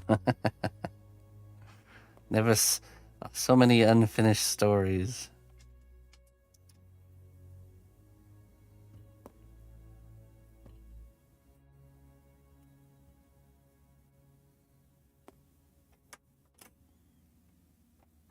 Yeah. Some games I played a ton of, and I only got into like the first like 2 levels and just played those on repeat. Like Lion King on Sega Genesis.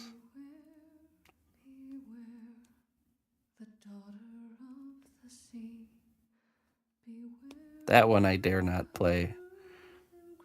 I just watched a YouTube video of someone else playing it. Power Rangers, yeah. I could do without beating Lion King. I'll just watch someone else do it. It was very satisfying.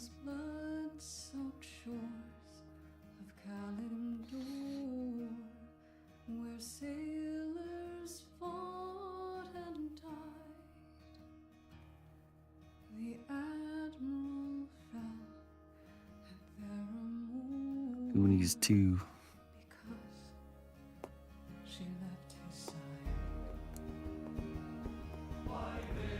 There's one game I really fell in love with that I did beat, that I really enjoyed, and I wish they would do another one. It's not very known. It was this game called Gladius, published by LucasArts. I want to say it was for Dreamcast. But man, that was one of my favorites. That's what got me into like turn-based games.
Super Mario 2.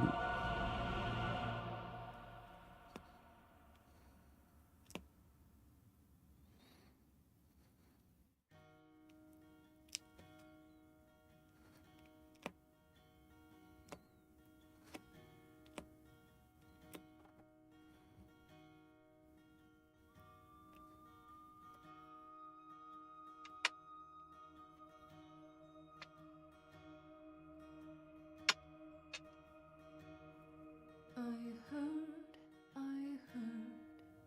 across a moonlit sea, the old voice warning me. Beware, beware, the daughter of the sea. Beware, beware of me.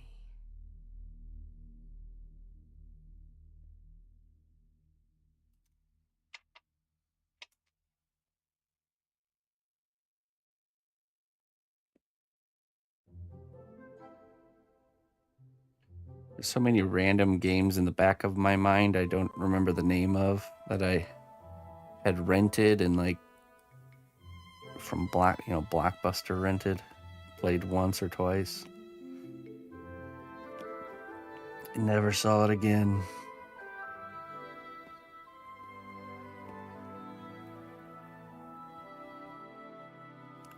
I remember there was this one where you're like, it's like almost like a horror game. You're like fighting these monsters. You were this guy that wore like ski mask and used a chainsaw, I think. It's pretty gory.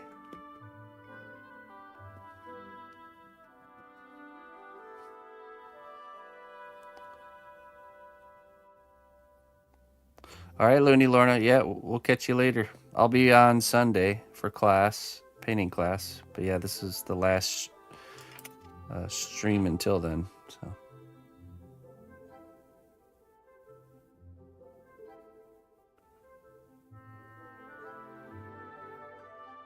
that's true. There, yeah, that's true. The She Devil. There's something about watching someone else play a game that.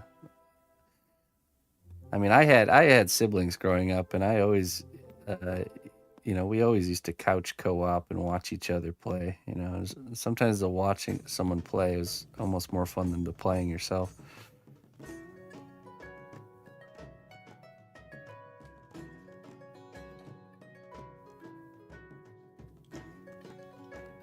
Interesting.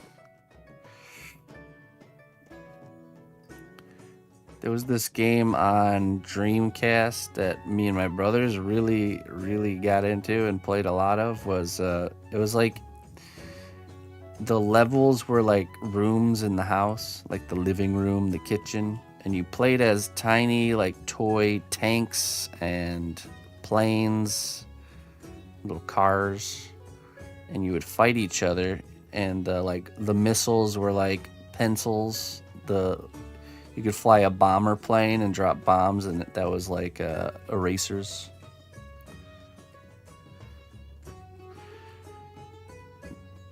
No, it's not RTS. You actually played as the vehicles, and you would attack each other's like base and stuff, and fight each other.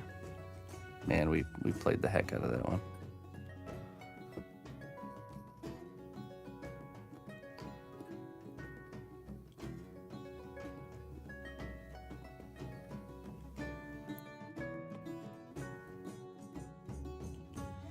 Remember Battle Tanks? Remember that game?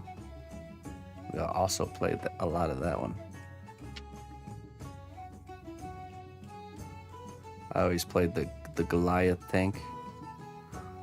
Or I think I liked the hover tank too.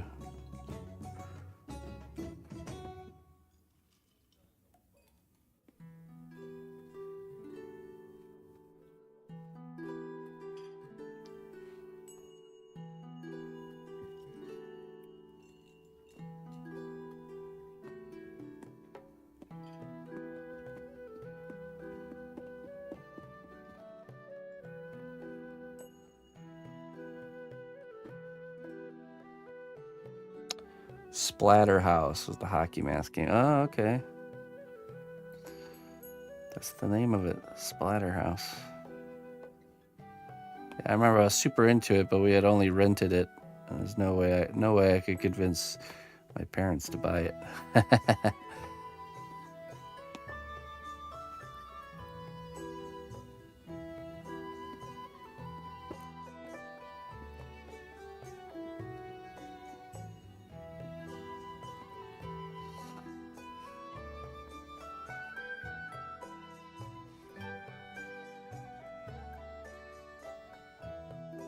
Micro Machines? Was that the name of it? Yeah.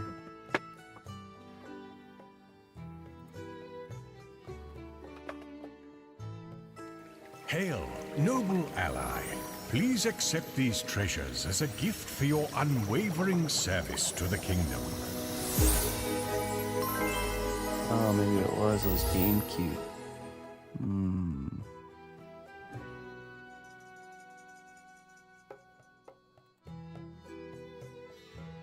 No, it wasn't that one. That's like a racing game. This is one where you're like fighting each other with planes. Swellin' Tony, hey, thank you for the 42 months, my friend. Let me get you wisdom here.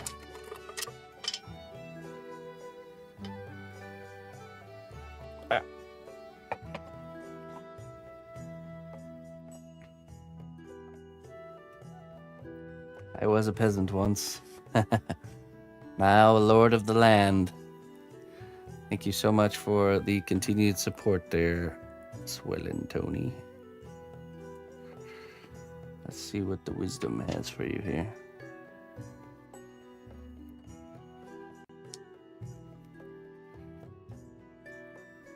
The strength of your armor should match the strength of your spirit. Do not let the weight of your metal burden your soul.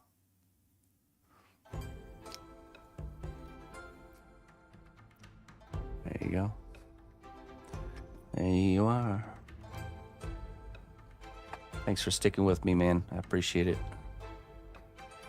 Let's see. Let's think.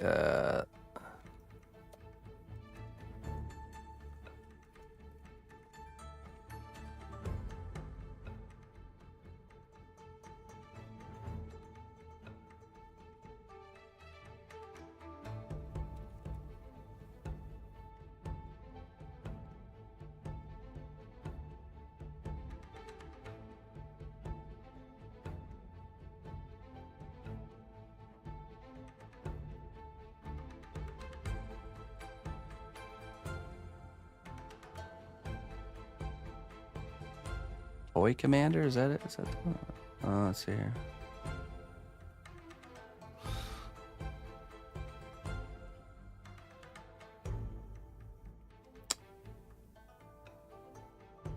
I don't remember.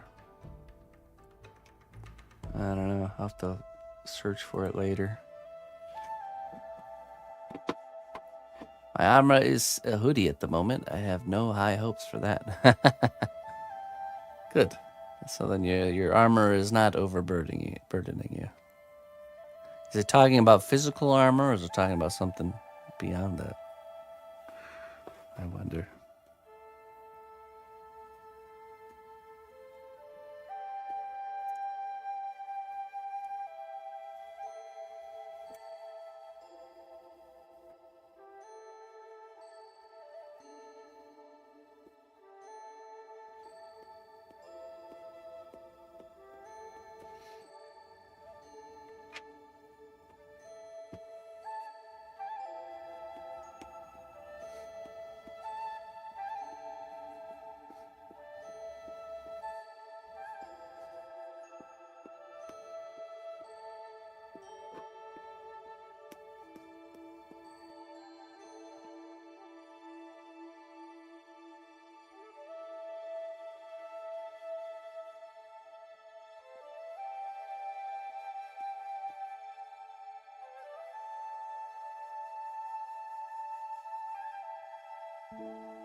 We'll play with my abacus. I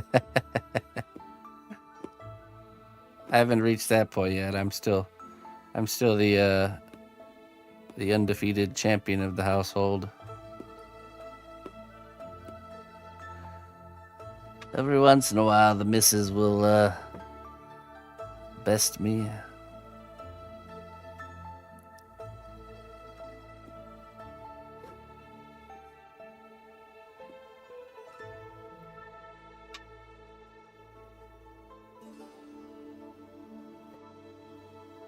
Every once in a while.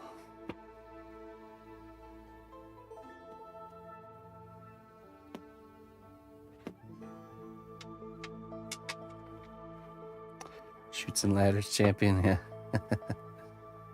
Shoots and ladders is a total game of luck.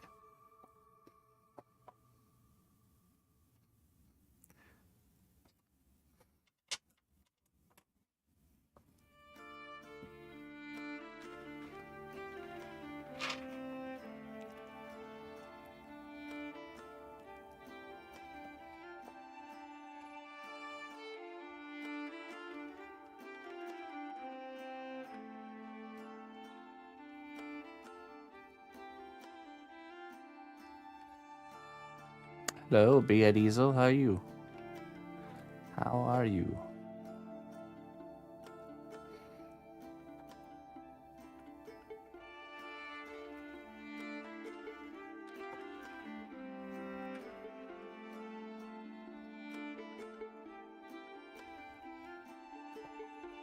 Diesel.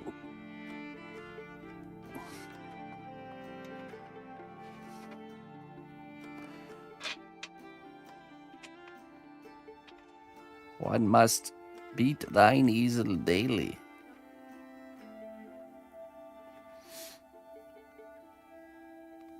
Just like Bob Ross.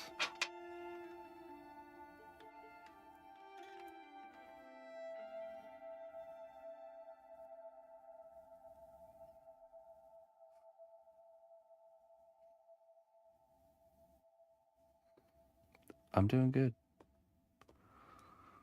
Doing pretty good.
Oh yeah? I have to tune in and see the progress.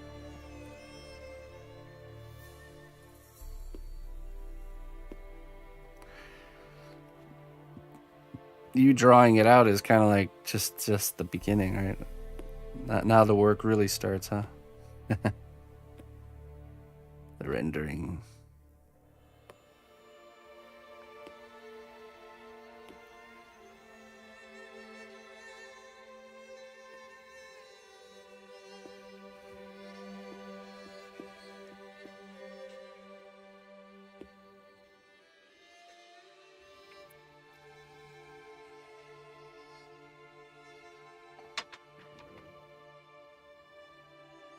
Miss Emma's quiet today. She has her quiet days. And her loud days. She had her dance yesterday, so maybe she's a little bit satiated. She gets louder the more cooped up she gets.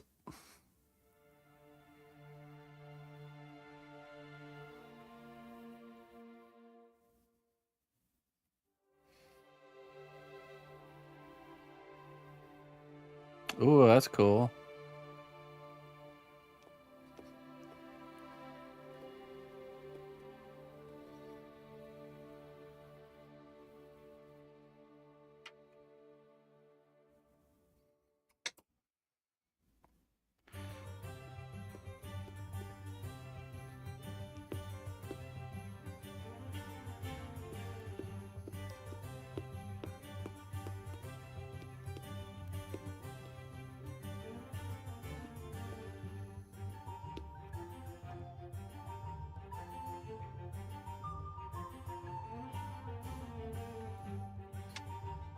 Time has come. The birds are using Alice as a mallet.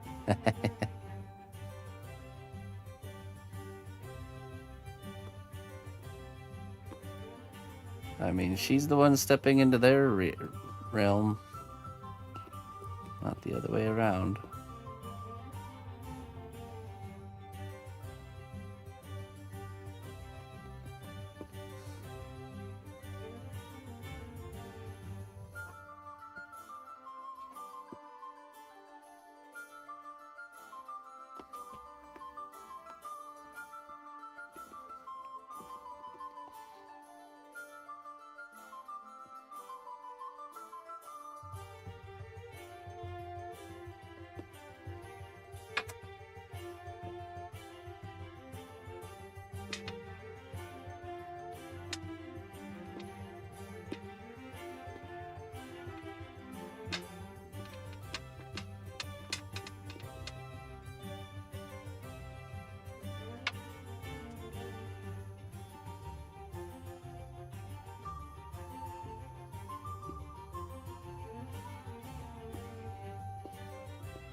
Making our way around here. Once we get all the stones done on the inside edge here, we will finalize the middle part.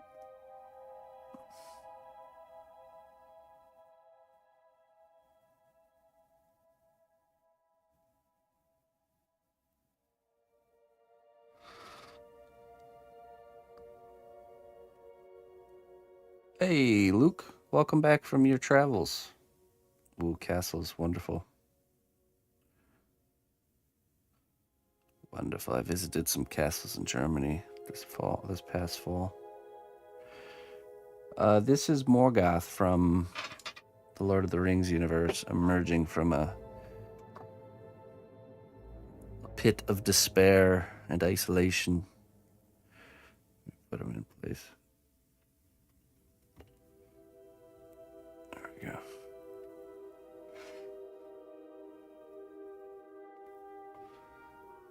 So we're creating this almost like this summoning ritualistic summoning portal. Primordial vortex, yeah, exactly. And he's emerging from that, and you can imagine there's going to be kind of like swirling primordial essence around him. And his emergence is distorting the fabric of reality around him. These will be like these large pillar stones that have been distorted already, twisted, bending to his will. And then he'll have LED lights in his eyes and then in the gems of his crown. So could be a pretty cinematic piece. Oh, I just realized we need to buff this up here.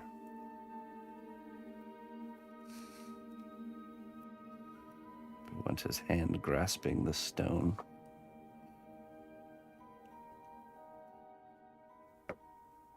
Yeah. Okay.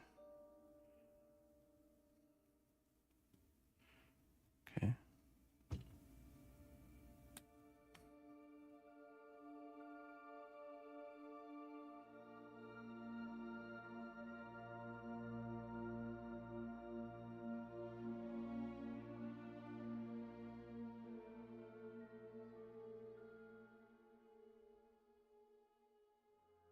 Kind of. It's like, here, let me show you. Let's take a gander at some references. Here we go. You know, something like this, but, you know, of course, our own version. What else I got here? You know, that. These are all references. And then, let me see here. I have some more.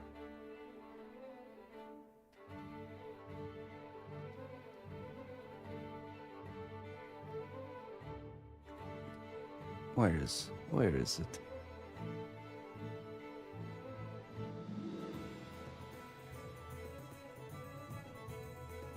Base reference.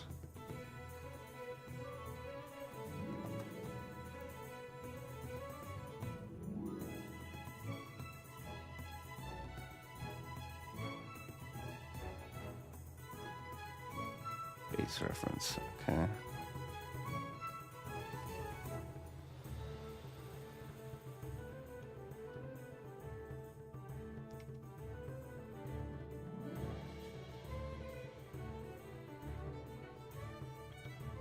You know, some ancient plateau looking stuff, kind of like this.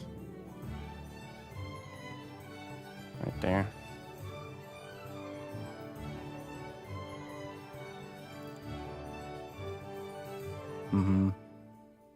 But of course, this would be one that would be sealed, and this one has been opened. So let's go back.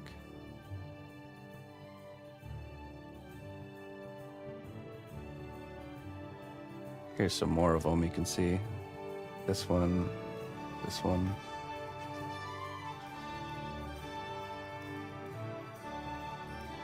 Here's another similar idea right here. This one right here. That's the gist. Basic idea. Yeah, you gotta stabilize. Maybe he's just gonna sit there and be a half. Maybe since his the feet were cut off, he doesn't even need to emerge from the portal totally. Just gonna sit there and use it as a throne. What is it? There's a boss in World of Warcraft that's like that, where you're like fighting him like halfway summoned through the portal. Like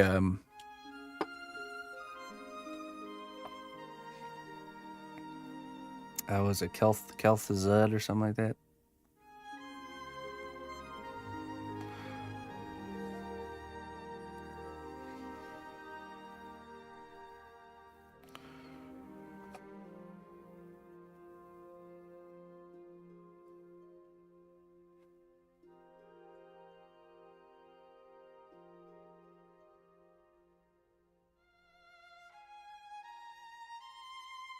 Kill Jaden, that's one. Yeah, that's the one.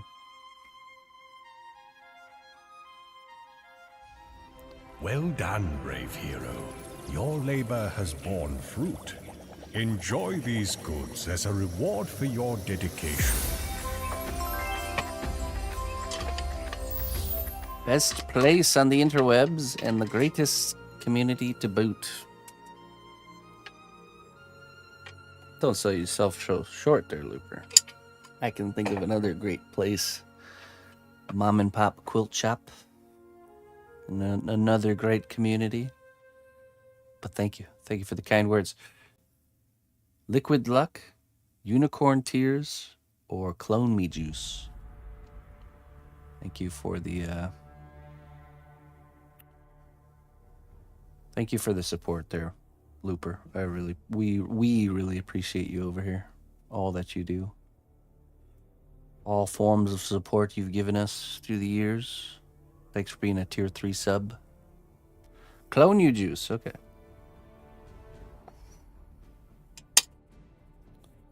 And we look forward to going to pay you a visit when Canada becomes the 51st state and we can actually seriously contemplate moving to you. Joking. But if it does happen, I'm not going to be opposed to the idea. Gotta take the wins where you can get them. You know what I mean?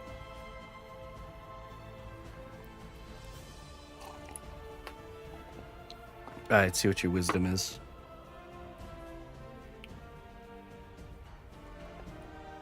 Clone Me Juice.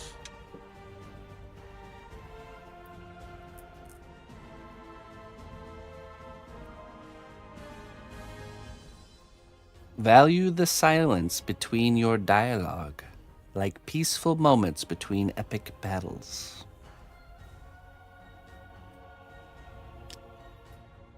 Is the Gulf officially renamed? I think it is. I guess let's just check Google Maps. That would make it official, wouldn't it?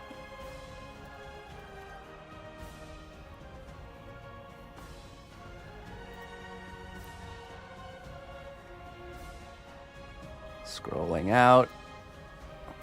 Gulf of America. Oh my goodness. It is officially changed. If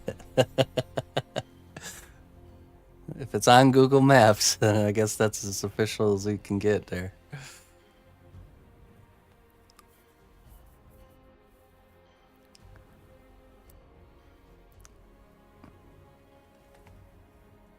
They're changing it display based on where you're looking for. Oh, I could see that. Okay, so we would need to have someone else check from a different country. Someone else who's not in America go check. That would be interesting.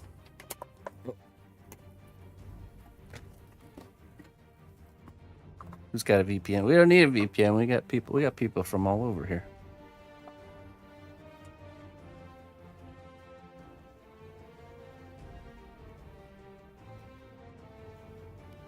Gulf of America as the continent. Yeah.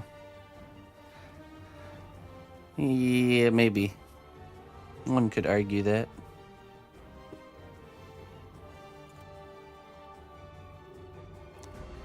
I mean, it's interesting to look into the origins of the name America. Links back to a native, I think a native entity of some sort.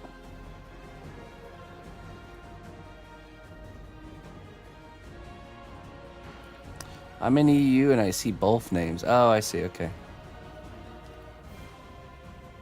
If you're using Google in Germany, it's Gulf of Deutschland. Every country just sees their own name on there. You see both names. So it says Gulf of Mexico / Gulf of America. That's funny. Jeez Louise. Okay, let's take him off here.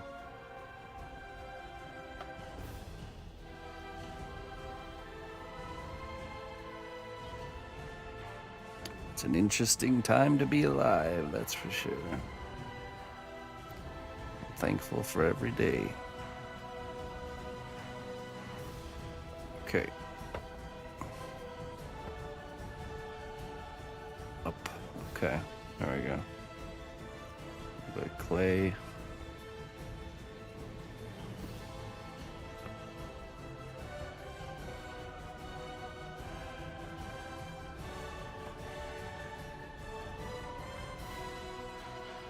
I've heard that before, Crunch. I have heard of that. That was like a workaround.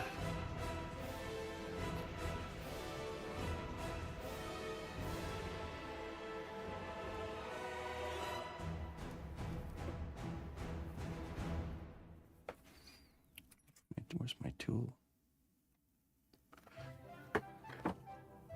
Oh, there.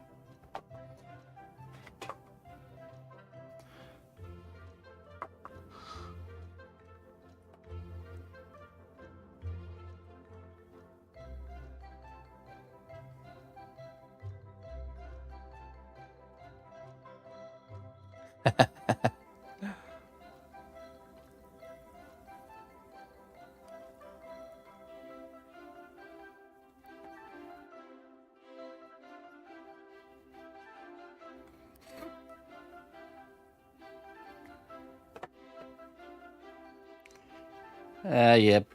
Yeah, I agree. Back to the realm of fantasy, I agree. I need to pay attention to the worldly matters, muggle matters.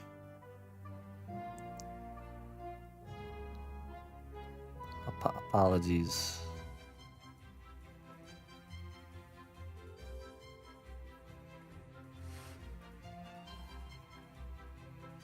Right.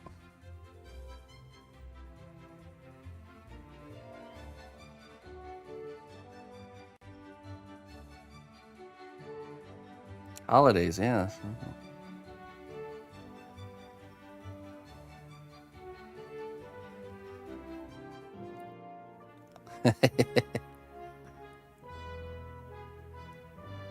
I had funny enough, so there's a girl in Emma's dance class that doesn't celebrate Christmas either, and they were both look, there's these like miniature displays of these miniature houses, that are like little doll houses with stuff that they can look at. And the other little girl pointed out the Christmas lights, and she said, "Yeah, we don't celebrate Christmas." And then Emma goes, "Me too." So it's a rare occurrence, but it was a fun moment for sure for both of them, because that's not common, of course.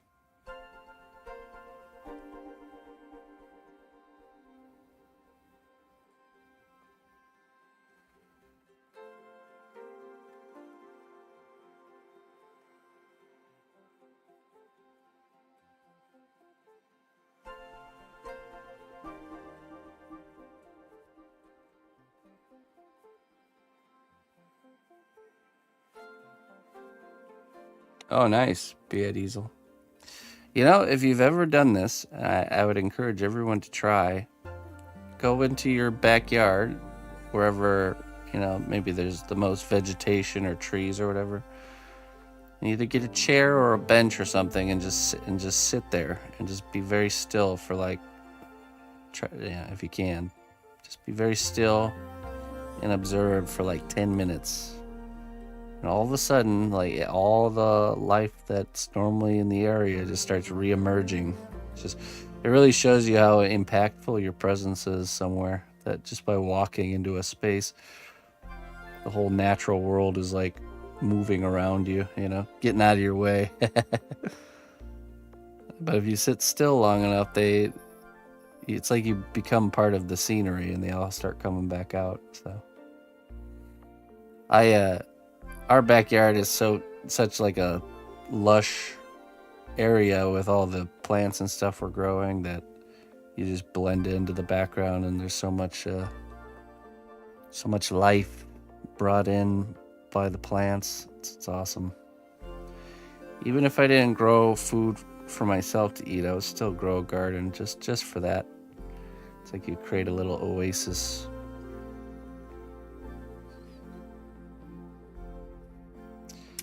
Little oasis for the animals.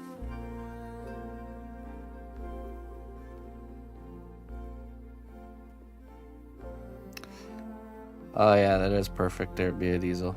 Yeah, we get a lot of wildlife traffic because we live very close to the Mississippi River. So there tends to be a lot of random wildlife coming on through, you know, passing through. Rivers are like the highways of the animal kingdom.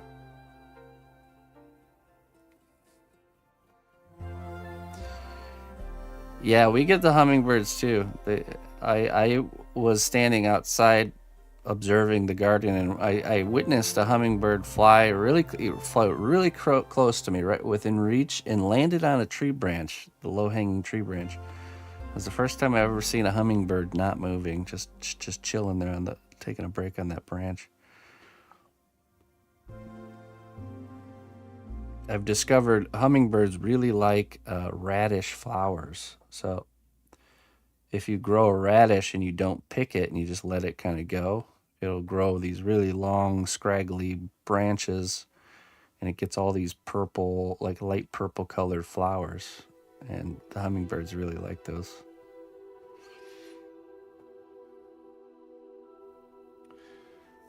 And it's good. So the hummingbirds, you know, you need to let one radish go anyway so you can get seeds, so you have radish seeds for the next season. But yeah,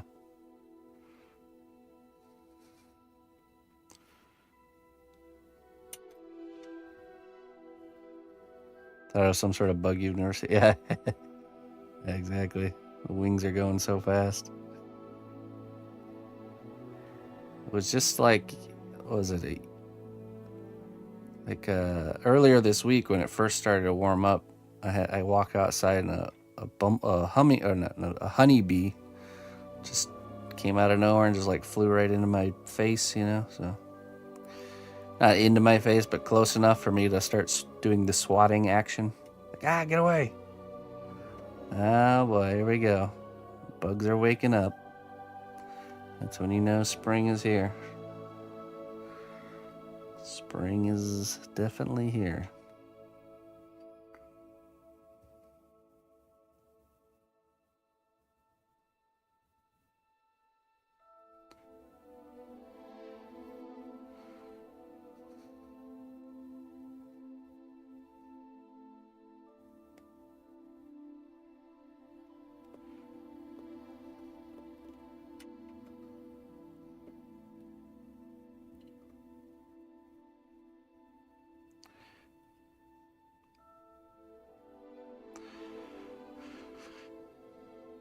The pathway from our garden to the front of our house, where the entryway is, was just total mud pit.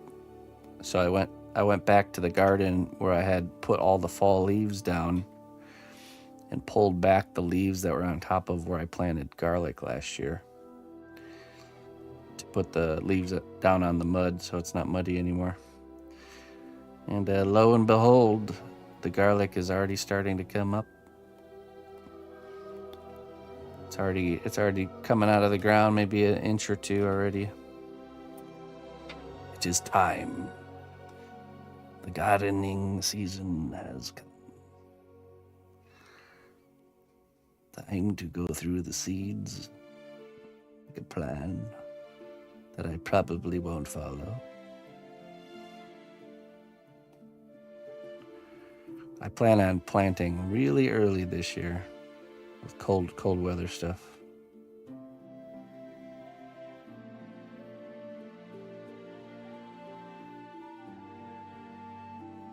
To be honest, I don't know where you're from, but where we're from, we didn't really get much of a winter. Maybe snowed twice. Had maybe, like only a week of really cold temperatures. Stayed pretty, you're still covered in snow up there? Yeah. No snow around here. I was walking around in a t-shirt the other day.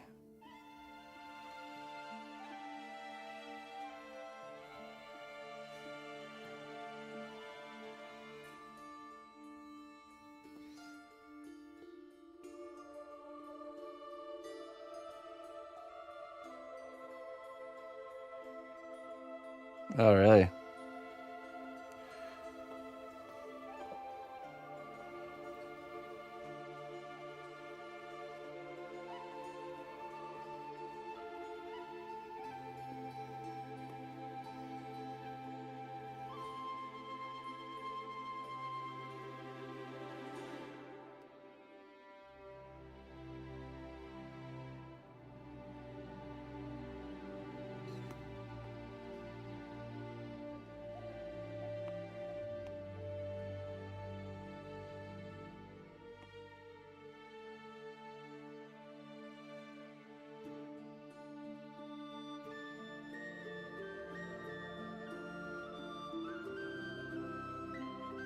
I want to grow some wasabi radish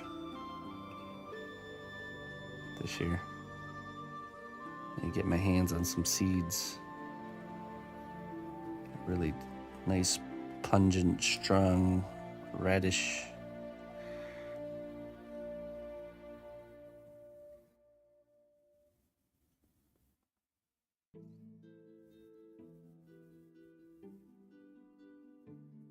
They're abnormal, yeah.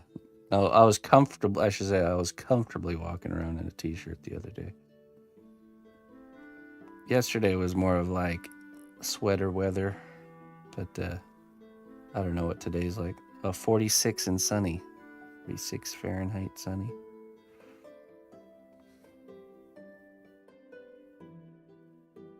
Would Ina eat wasabi over green chili? She doesn't like it, wasabi or green chili. But I do.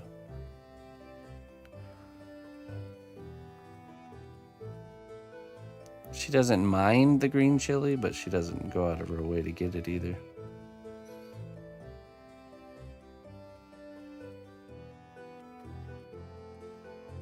I'm the one eating the wasabi and crunching down on the pickled ginger slices. I like strong tastes.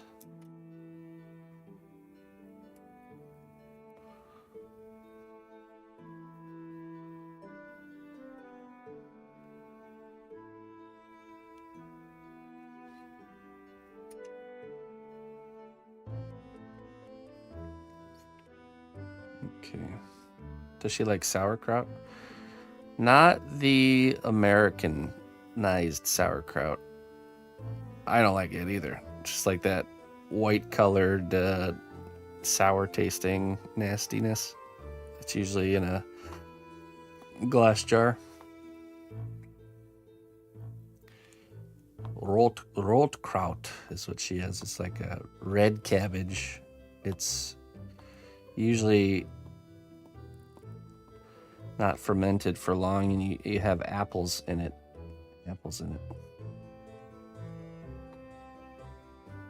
So so it's got like a little bit of a fresh sweetness. Rotkraut, red kraut.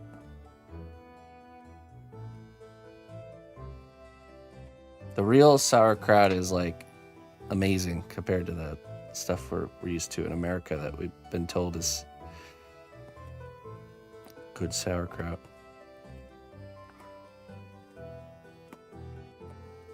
Rotkraut.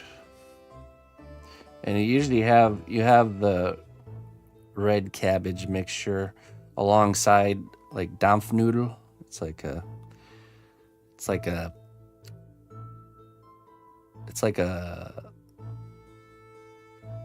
I don't even know what to call it. Like a, what's the word for it? A dumpling, kind of like a dumpling. And then a goulash, like a beef goulash. So you have those three elements, and you combine them on your fork. The Dampfnudel, take a slice of the Dampfnudel, then a little bit of the goulash with the sauce, and then some of the red cabbage, Rotkraut. And man, it's super good.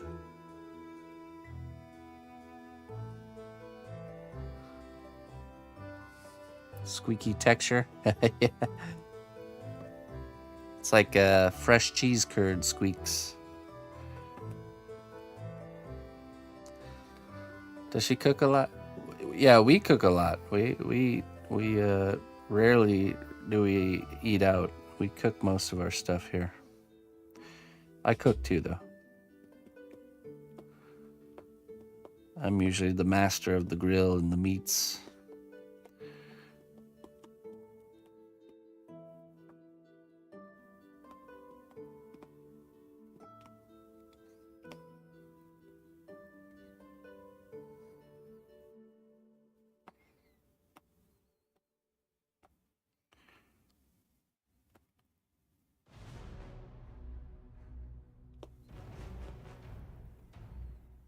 I cook clay.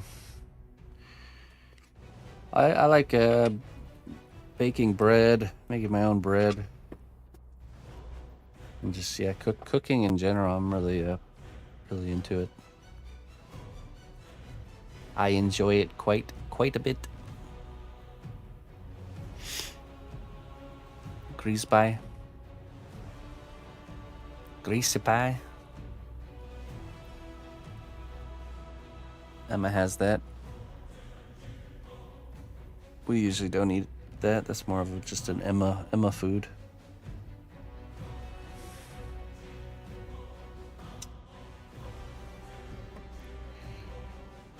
During the week, I try to stick to eating one meal a day.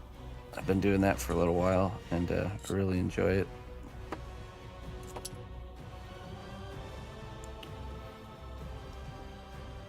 At like 4 p.m., I'll have my first meal. Before that, I was eating 2 meals a day, so I went from the classic 3 meals a day down to 2, and then now just 1.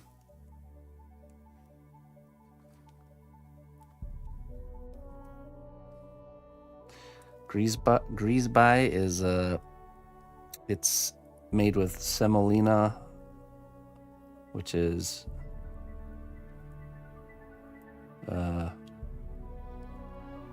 like a wheat product. 4 p.m. appetizer, 4:12 p.m. supper.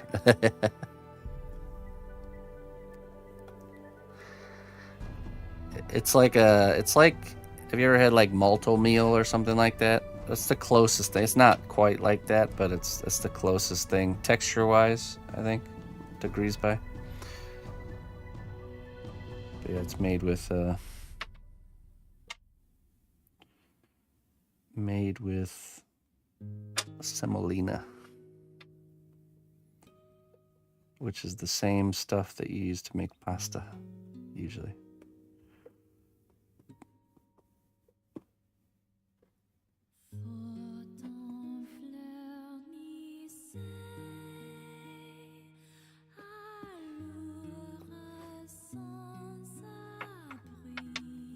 greasy pie.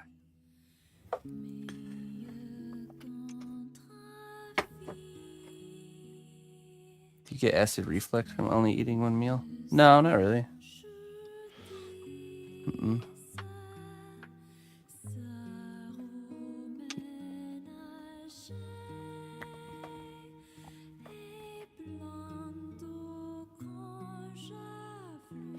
Intermittent fasting is very good for you.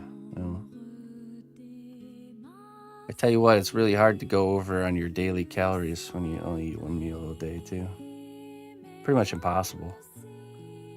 You just get too full.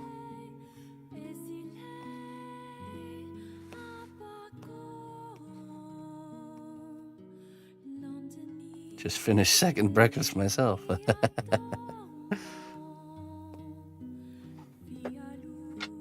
Second breakfast.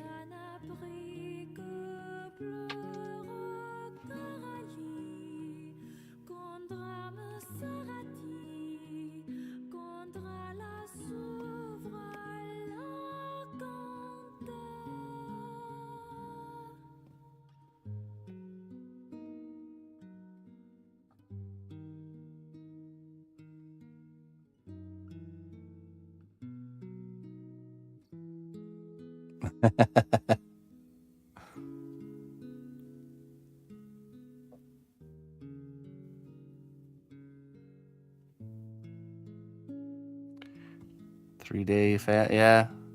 There's a I can't remember what it's called.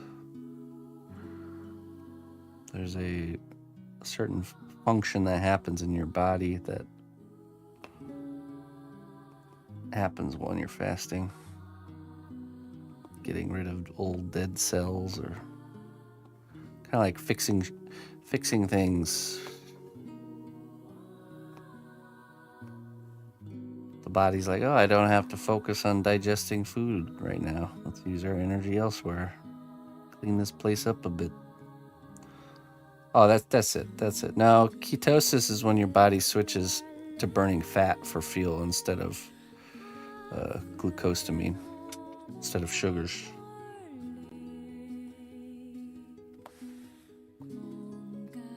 That does happen too, but what autophagy is, autophagy, I think is how you say it, right? That's the process that happens where your body essentially takes the trash out. Need to not eat for a month. People have done it, but maybe start with baby steps there, PB. Let's do 1 day, 24 hours.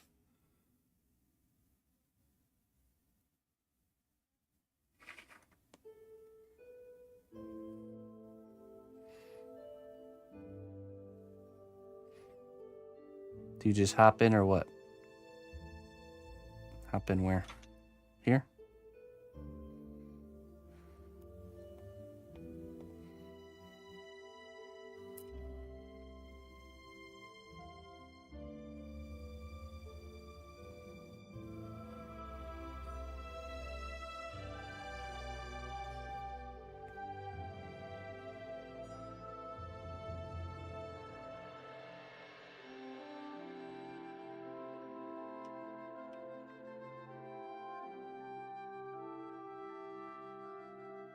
Hey, Carlos.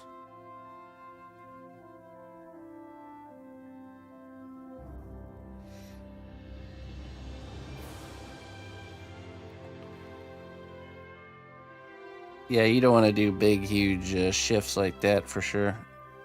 Body has to get kind of used to stuff like that. I started with two meals a day. And then I just got to a point where I just felt like I could do just one meal a day and be okay. And sure enough, made that switch. I shoot for that. Sometimes I have 2 meals a day still, but just depends.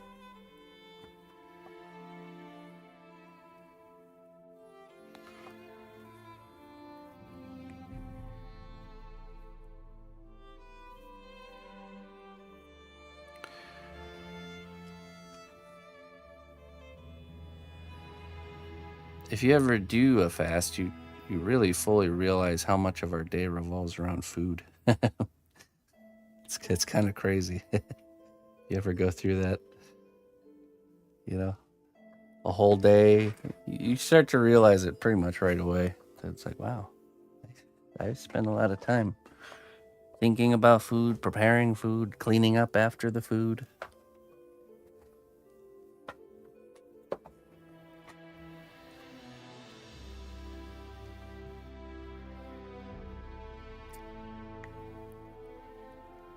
Right, yeah. Well, you're supposed to make sure you're getting electrolytes, magnesium and potassium and stuff like that.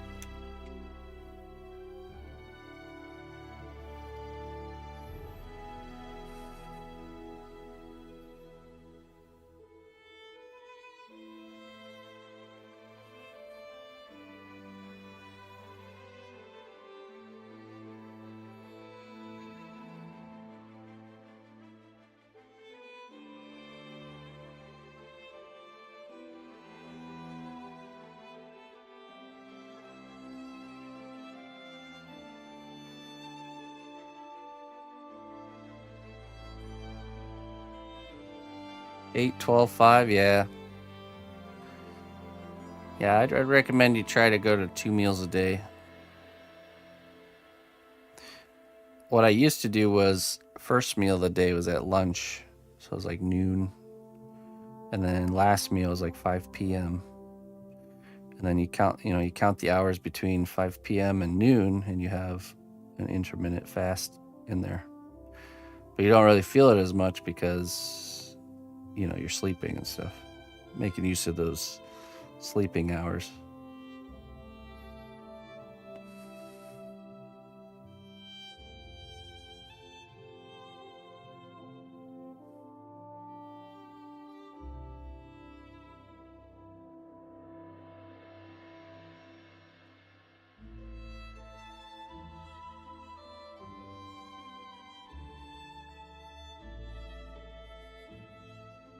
Light lunch, moderate dinner. Yeah. Yeah, we would do something lighter for lunch, and then dinner was the big meal.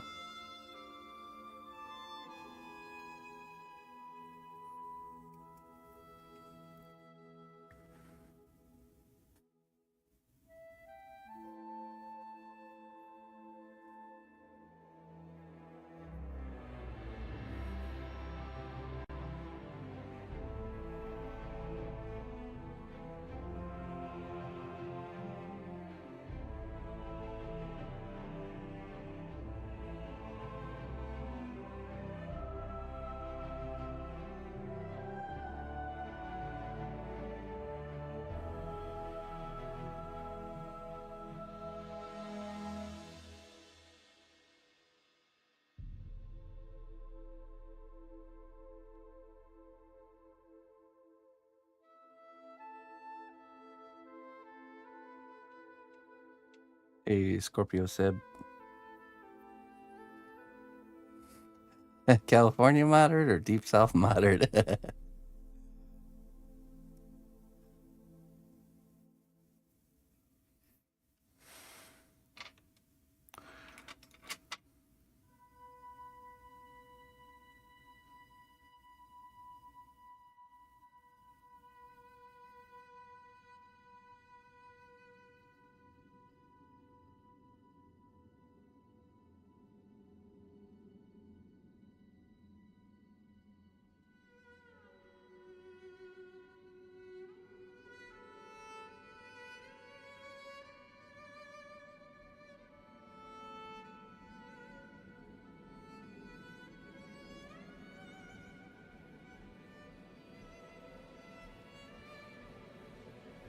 You have a bigger breakfast, lighter dinner.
There's more on the hammer. Yeah.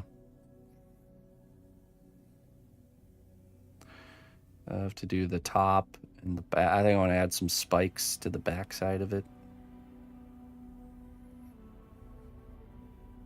I definitely want to do more goth.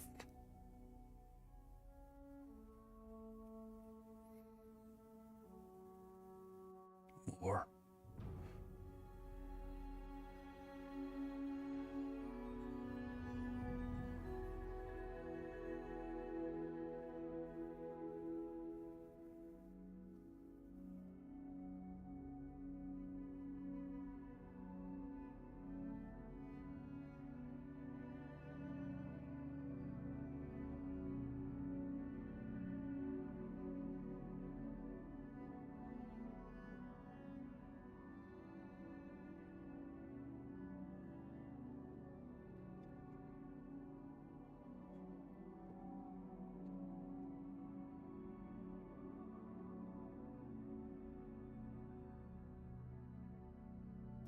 Oh, excuse me. I had to sneeze. Okay, I think we're ready to clean up the inside now with alcohol,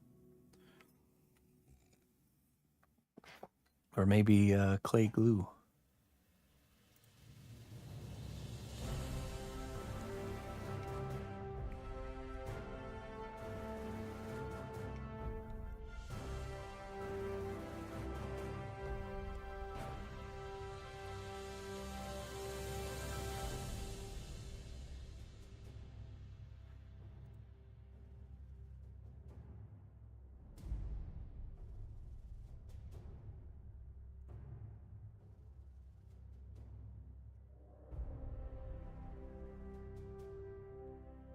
No, I have to order them today.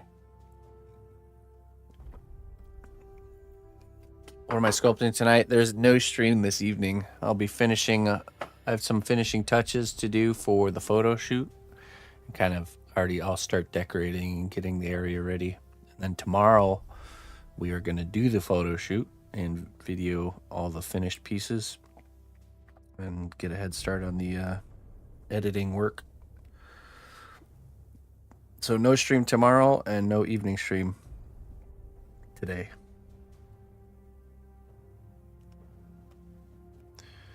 I'll probably use tomorrow to box everything up right away too, so that way that's out of the way. Sadness, streaming sadness.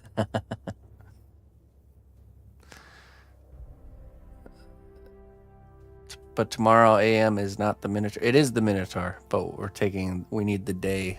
We need the whole day to do film, pretty much to do the film and video like we normally do with finished work. It requires us to kind of take apart the workshop and assemble it into a photo studio. So I can't do that and also stream. You know, all these fancy shots here.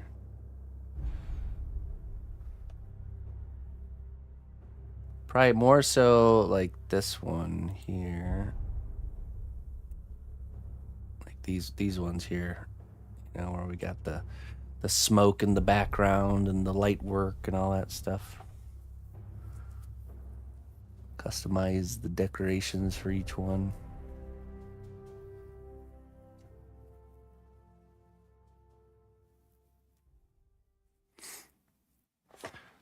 It's a lot of work, but it's worth it.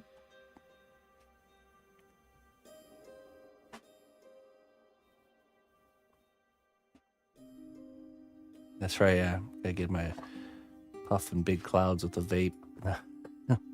No, we use dry ice. Dry ice and hot water. It's quite an operation, that's for sure.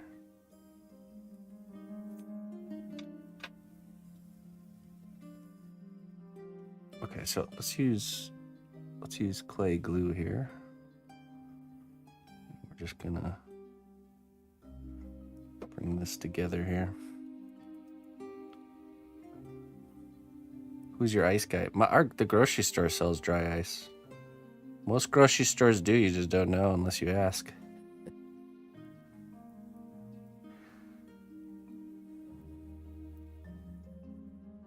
Usually up at the service desk, they'll have a little cooler for dry ice. They sell it per pound, by the pound. Buy a big block of it and do whenever we do photo shoot day. Use it up.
I saw that meme you posted on Discord. That's so funny.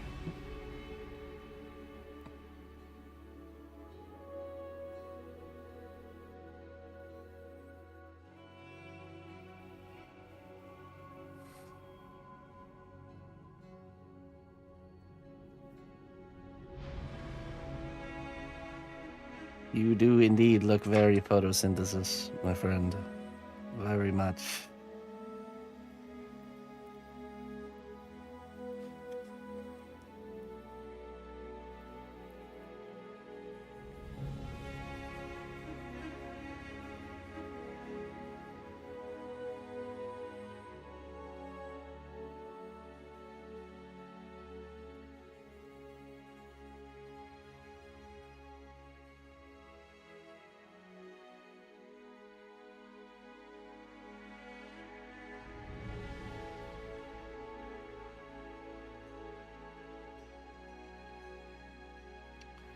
I think I want to try to take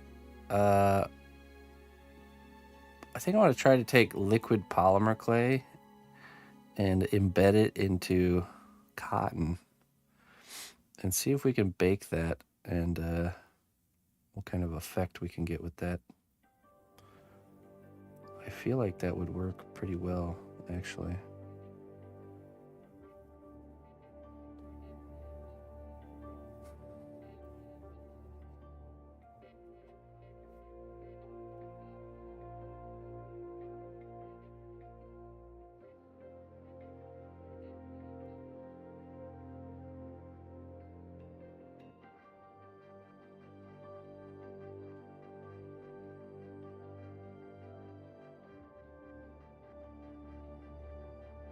We watch your career with great interest.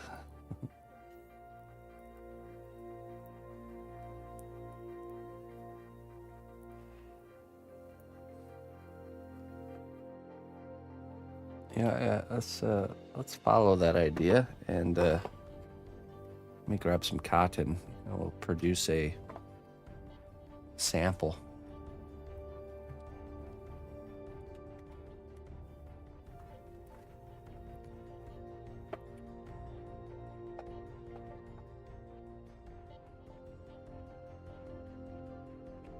So I could see that working really well with this particular part.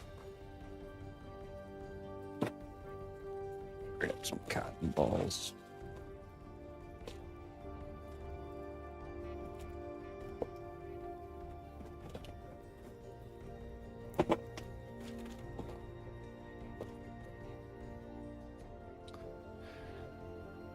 Okay.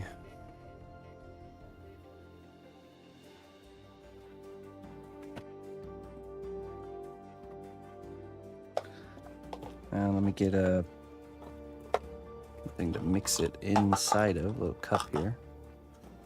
And a wooden base to put it on. Research and development.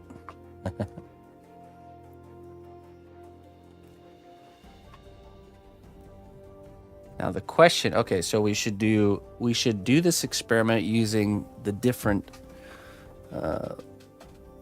ones here. Firm effects. Flex flow. Okay.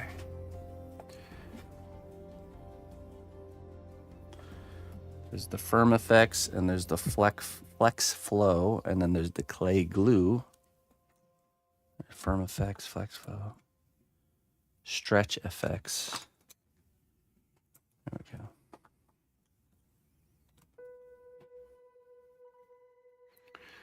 And see which one produces a better result.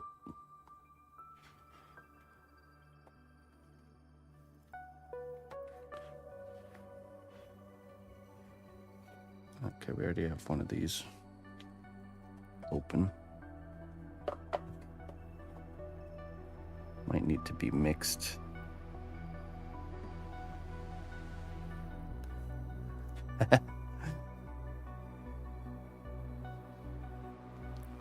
Nah, I don't have a lot of hair. What are you talking about?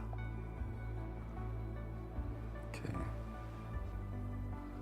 Let's take some of this here.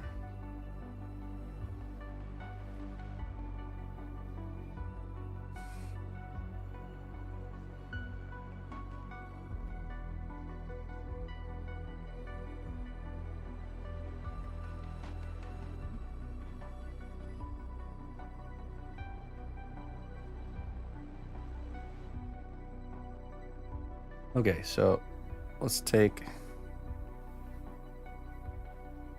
just do our clay glue here, standard clay glue.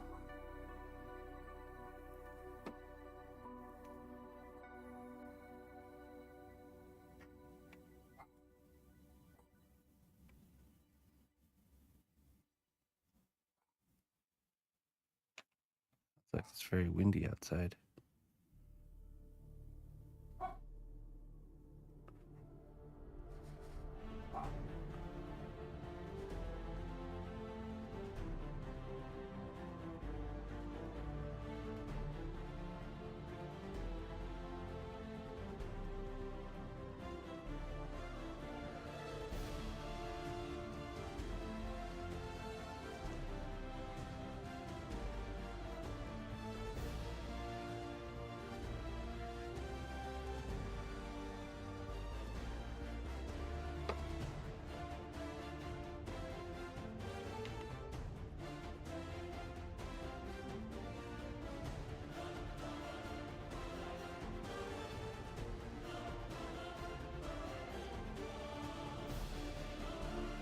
Okay, let's see here.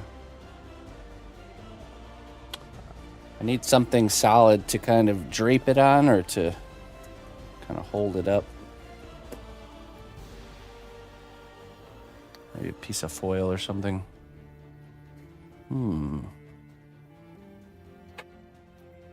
There's some foil right here.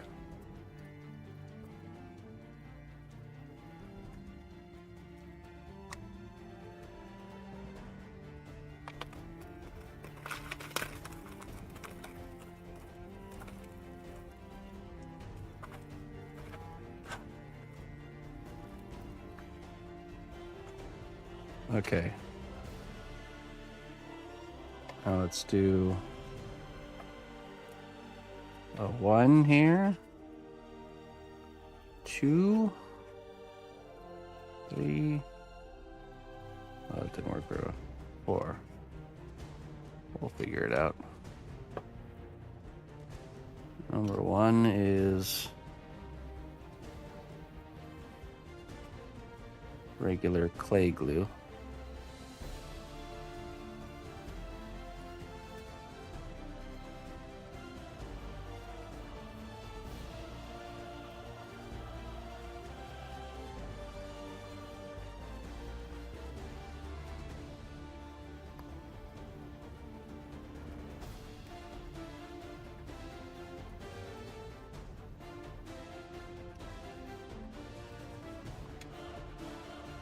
No, we'll just mark on a piece of paper here. We'll do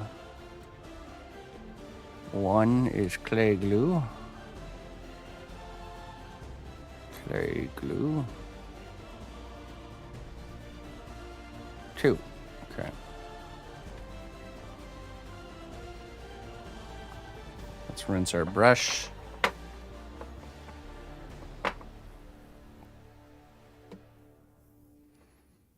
We'll do the Flex Flow liquid polymer.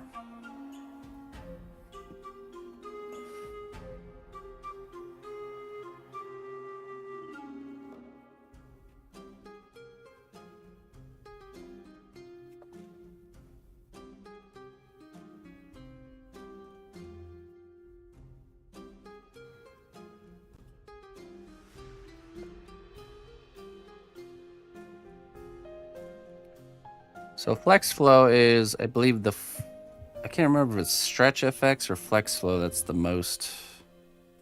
I think this is the most stretchy. This is like medium. And then this is really firm. So they're all the difference is how flexible they are after baking. So I think this one's more close to like actual regular clay. Okay. You can see it's much thicker. Let's see.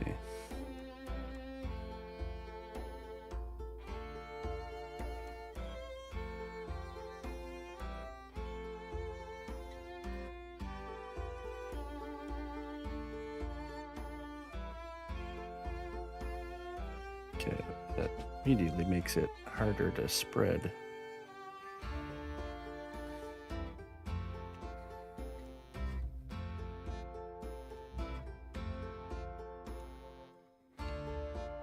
Tar and feather myself here.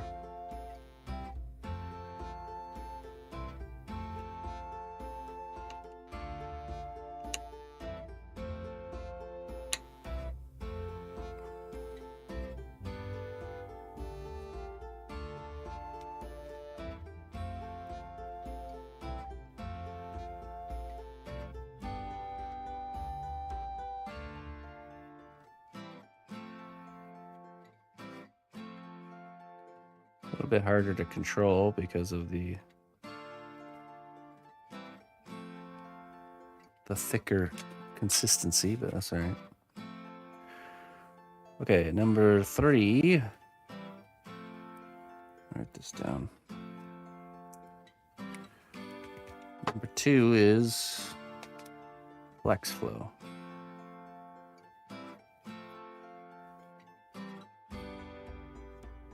Number 3 will be Stretch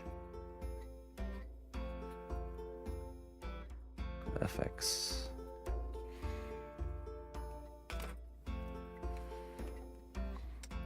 Okay, rinse the brush again.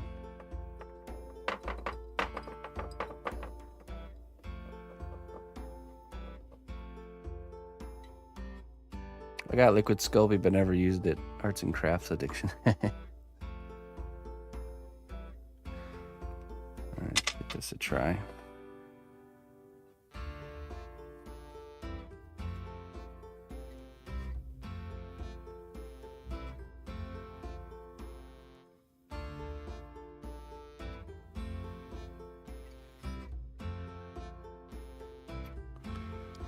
Performance. We're testing for just to see which one, if this even works, which one works best as far as, you know, performance. Does it hold its shape? Does it, you know, durability, all that fun stuff.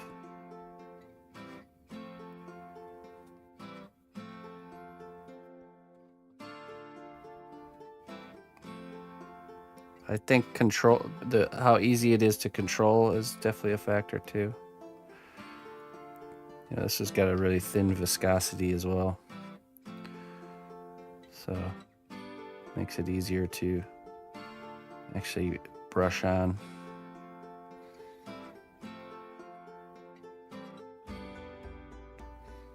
Number 3.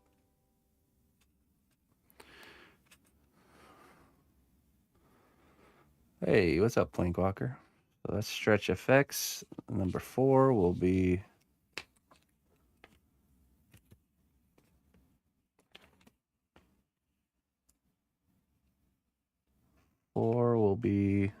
firm effect.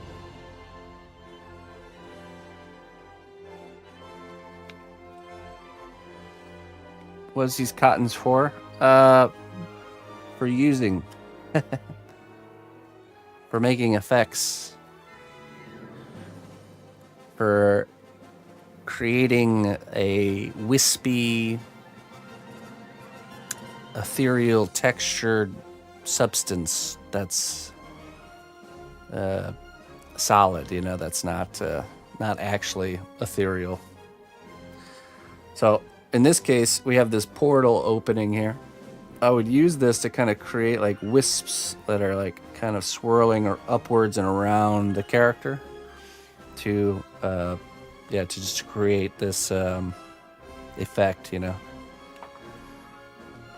Because one thing clay doesn't like to be perceived as is a gas, essentially, or a non-solid object, because clay is a solid object. So, okay, next one is firm effects, and then we'll go toss these in the oven.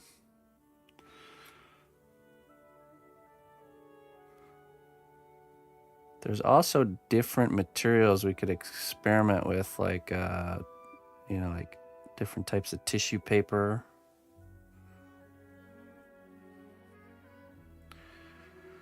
Cloth, even.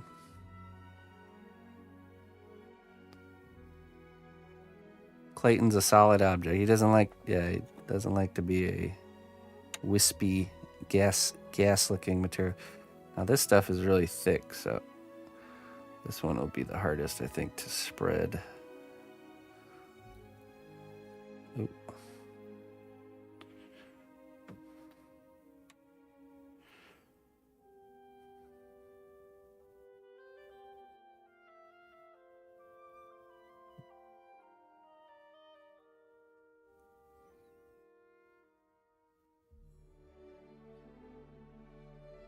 Very difficult to spread.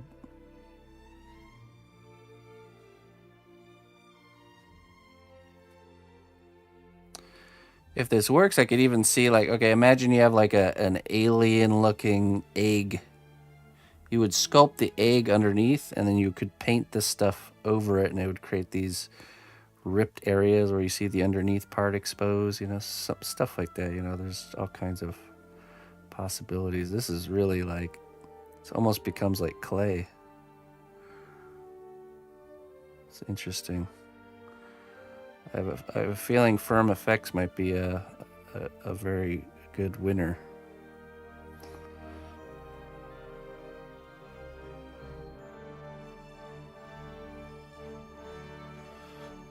I did mean this. Be careful what you ask for there, Mr. Jones. Okay. Now let's put this like this here.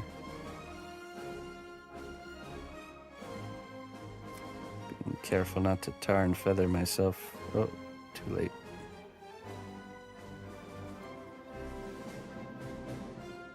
Okay.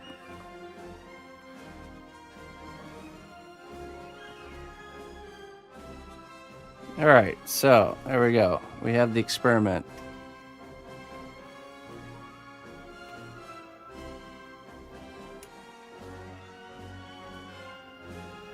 For statues.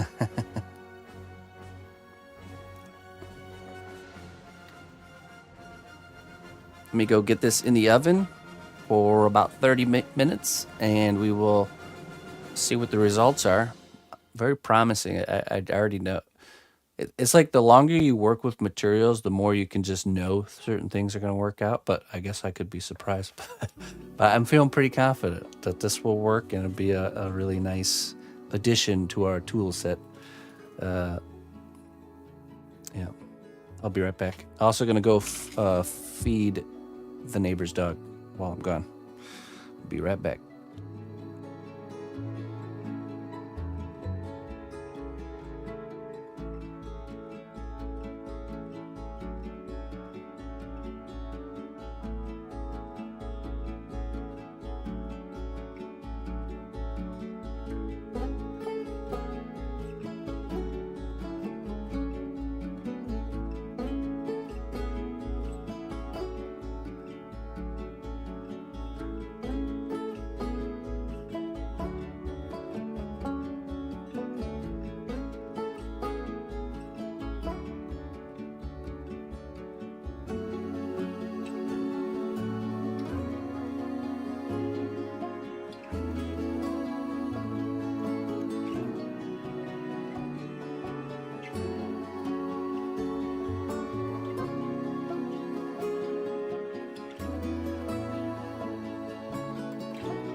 Okay, thanks for waiting, everybody.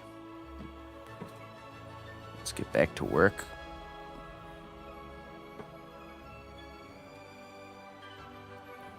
Probably another 10 or 15 minutes till our experiment is done.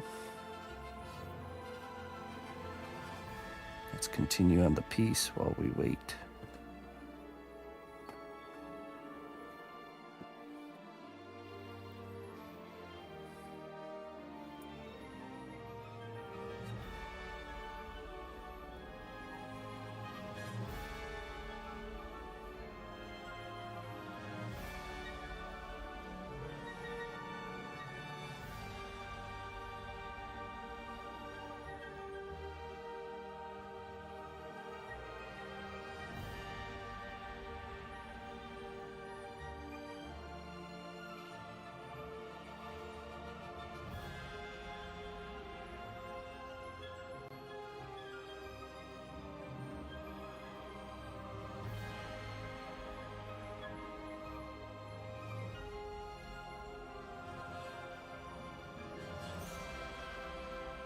Hey, what's up, Vagabond?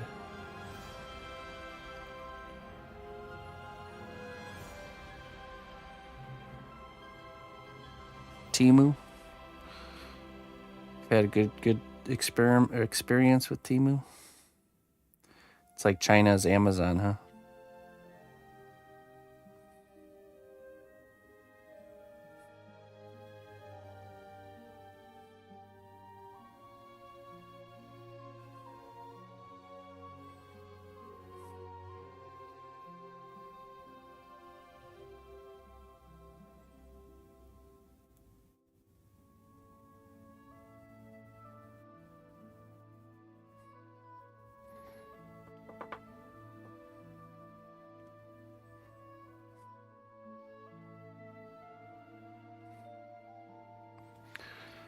Something worth checking out. I mean, you're right. Most of the stuff that you order from Amazon's made in China anyways.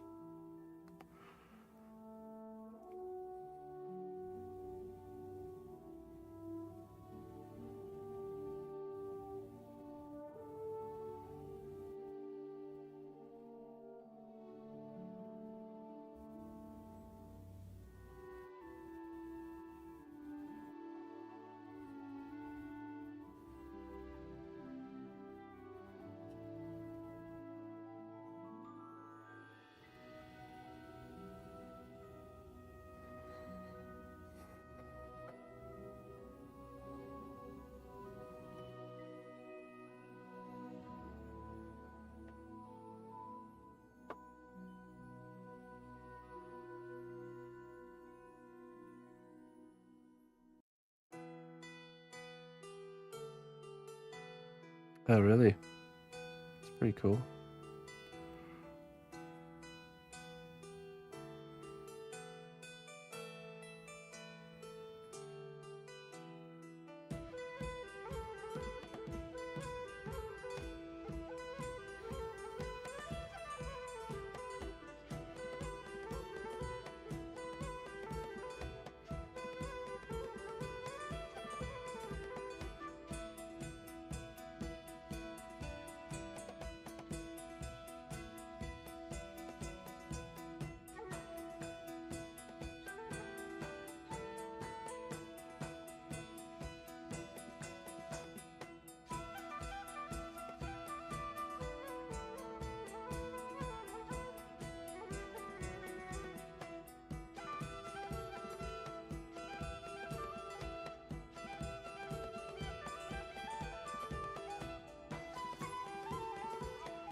Aces do go quick, don't they?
thought, an idea.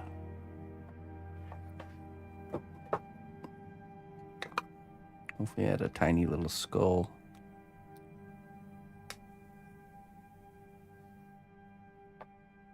Floating around in this primordial soup.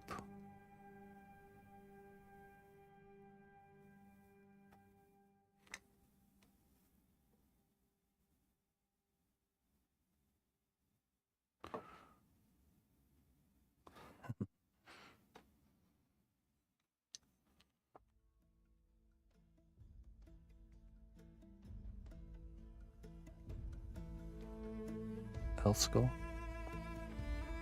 What's the difference between an elf skull or a human skull? They don't have cartilage to see the ears.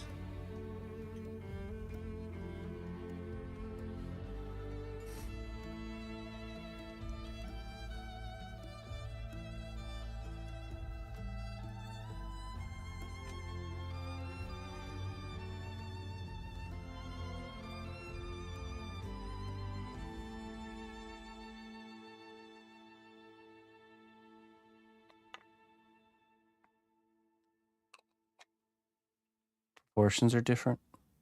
I don't know. Maybe higher cheekbones.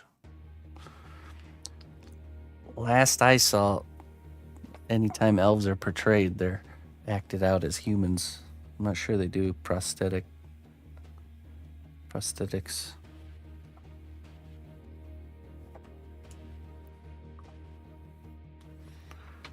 Let's see. That's the front.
The last viewer who didn't resubscribe.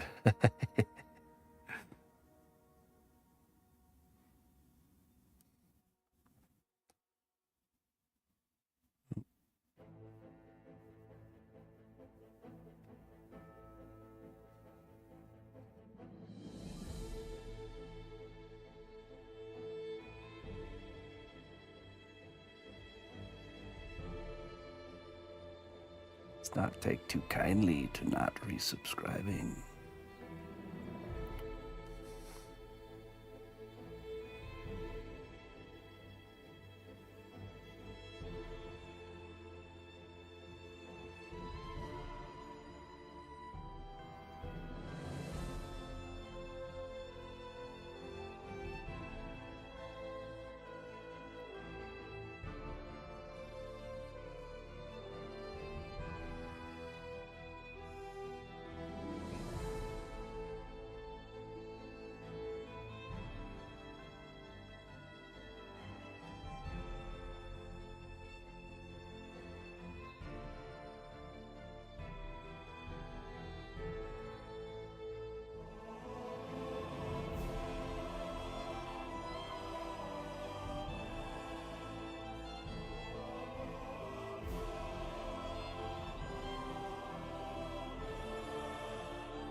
Doesn't take too kindly to anything. Yeah, you're probably right.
Okay, now we brush it with alcohol.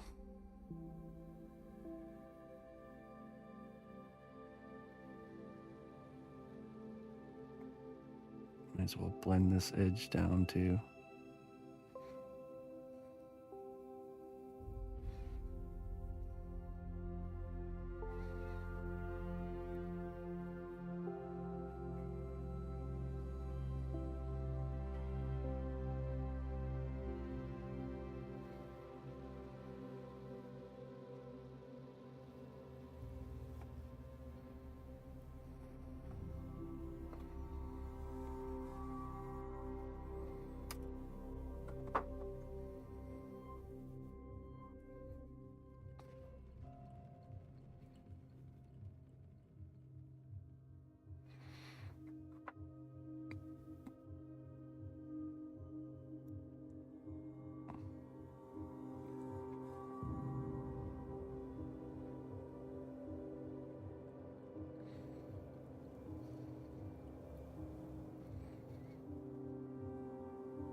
Go pull that out of the oven here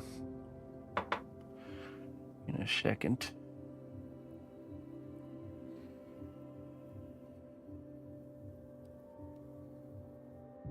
Very curious to see the results.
Okay, let's go grab those strips out of the oven and see the results. I'll be right back.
Okay, ladies and gentlemen, the results are in. They all burned up in the oven. No, I'm just kidding. Let's take a look. So, number one, this is just the clay glue. There.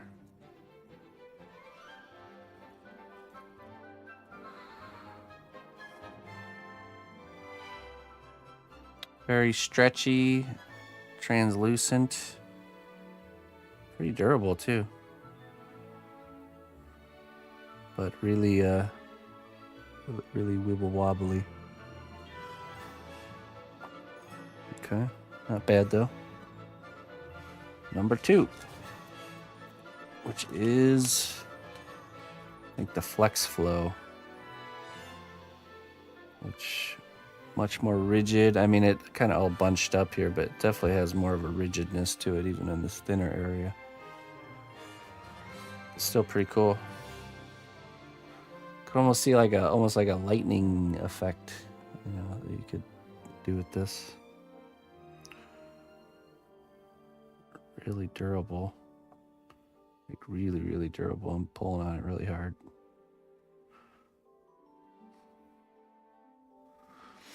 Good.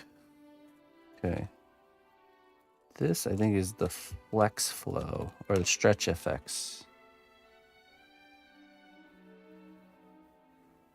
Definitely more. It's same stretchiness as the clay glue, but it's definitely got more of a body to it. This one is a little bit more thin. This has got a little bit more of a thickness to it.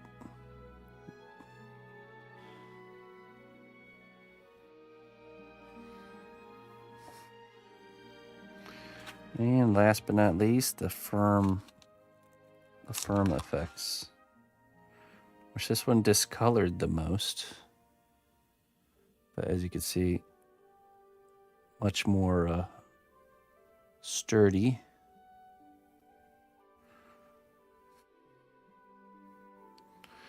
That's cool, man. Stretch effects. I'm not sure which one I like best. I mean, the difficulty with the firm effects, structure-wise, this one is better because it's just more, you know, more rigid. The application's a little bit harder, but it seems like you can sculpt this one more.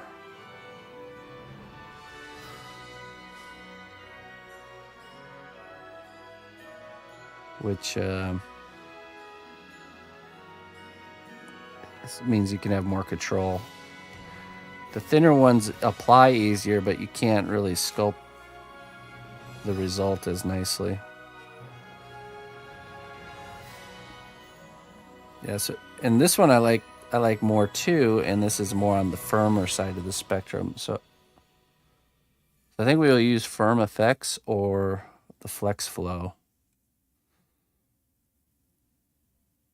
Now, as it gets firmer, there's more of a discoloration, which is interesting. So I suppose if I needed to be really clear, we would have to go with a more of like a one of these ones. The clay glue one is really floppy. So probably like this one here.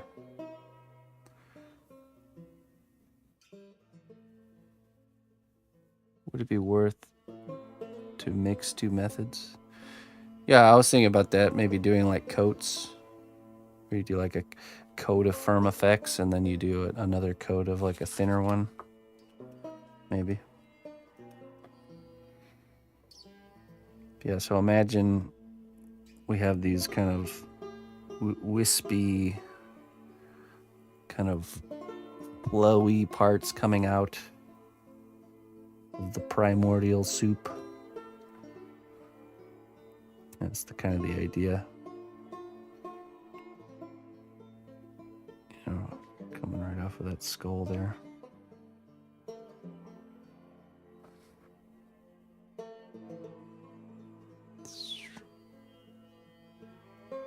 Now imagine it's all painted and all the same color.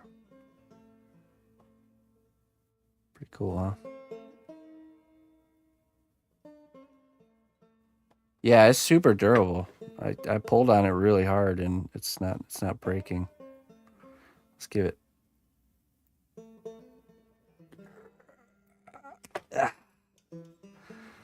So yeah, it takes quite a. You really have to be trying to break it. So, the sticker part, there's no way.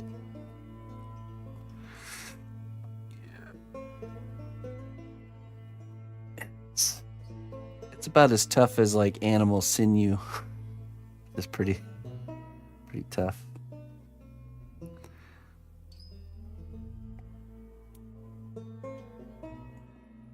Yeah, it's crazy. All right. Cool. New method unlocked. I could see all kinds of applications for that, so.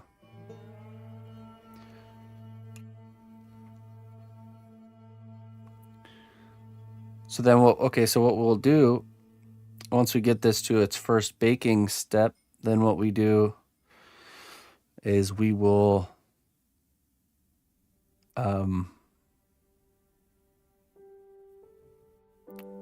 we'll bake it, and then we'll kind of paint a real thin layer of the cotton on just the surface of this structure to create that texture, so it's got the same texture. And then we'll just create these little offshoots in areas where it'll kind of be drifting away from the mass here, okay? And then that will look very animated. And we can even have some of the wisps kind of trailing onto the character. But we'll paint the bottom of the character with C1 separator first.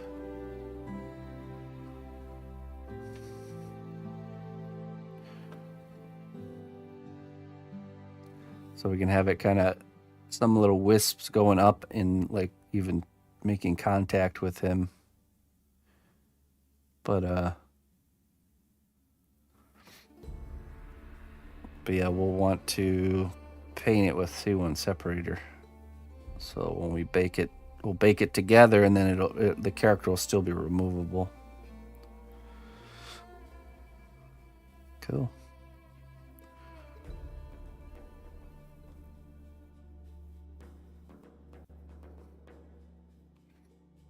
It's exciting. I like the little skull peeking out of that stuff. It does look pretty cool.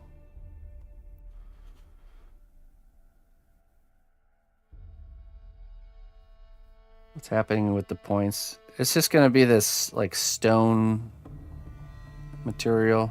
It's going to look like it's made out of stone that's been kind of like warped and twisted by magic.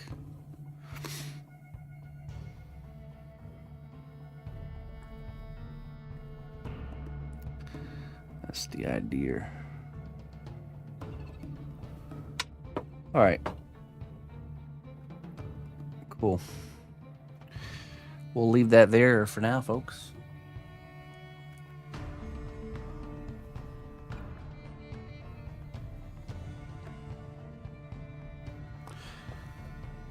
Yeah, I wanted them to be smaller because I want him to be portrayed as really large. So, you know, to get the ground shaking with every step he makes and stuff like that. So,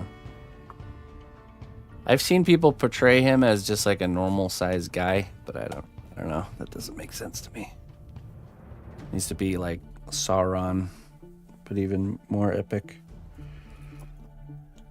Okay, that's from him. Okay, so game plan, no stream this evening and no stream tomorrow. We have a lot of behind the scenes work to do with photoing and documenting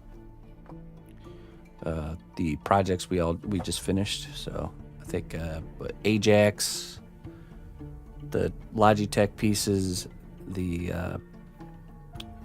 Tyranids, and the mouse all need to be photoed and videoed. So we'll be working on that.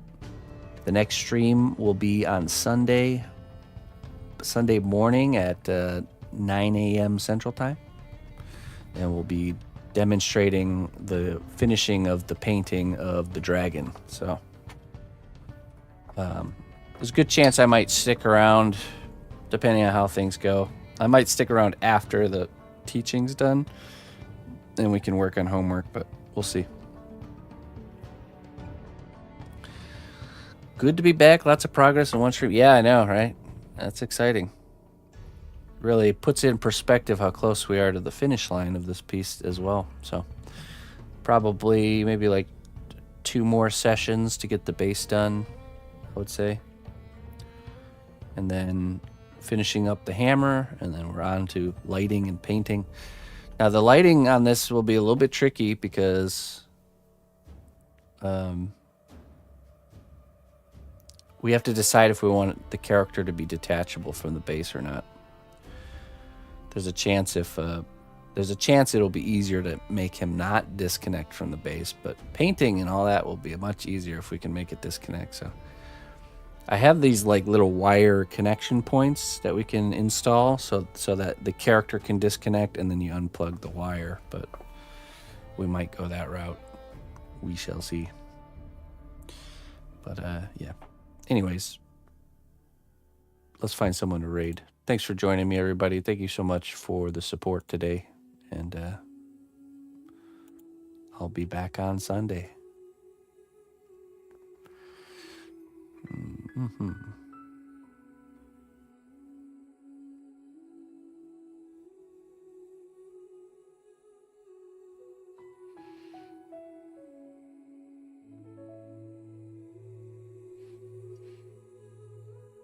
who should we raid?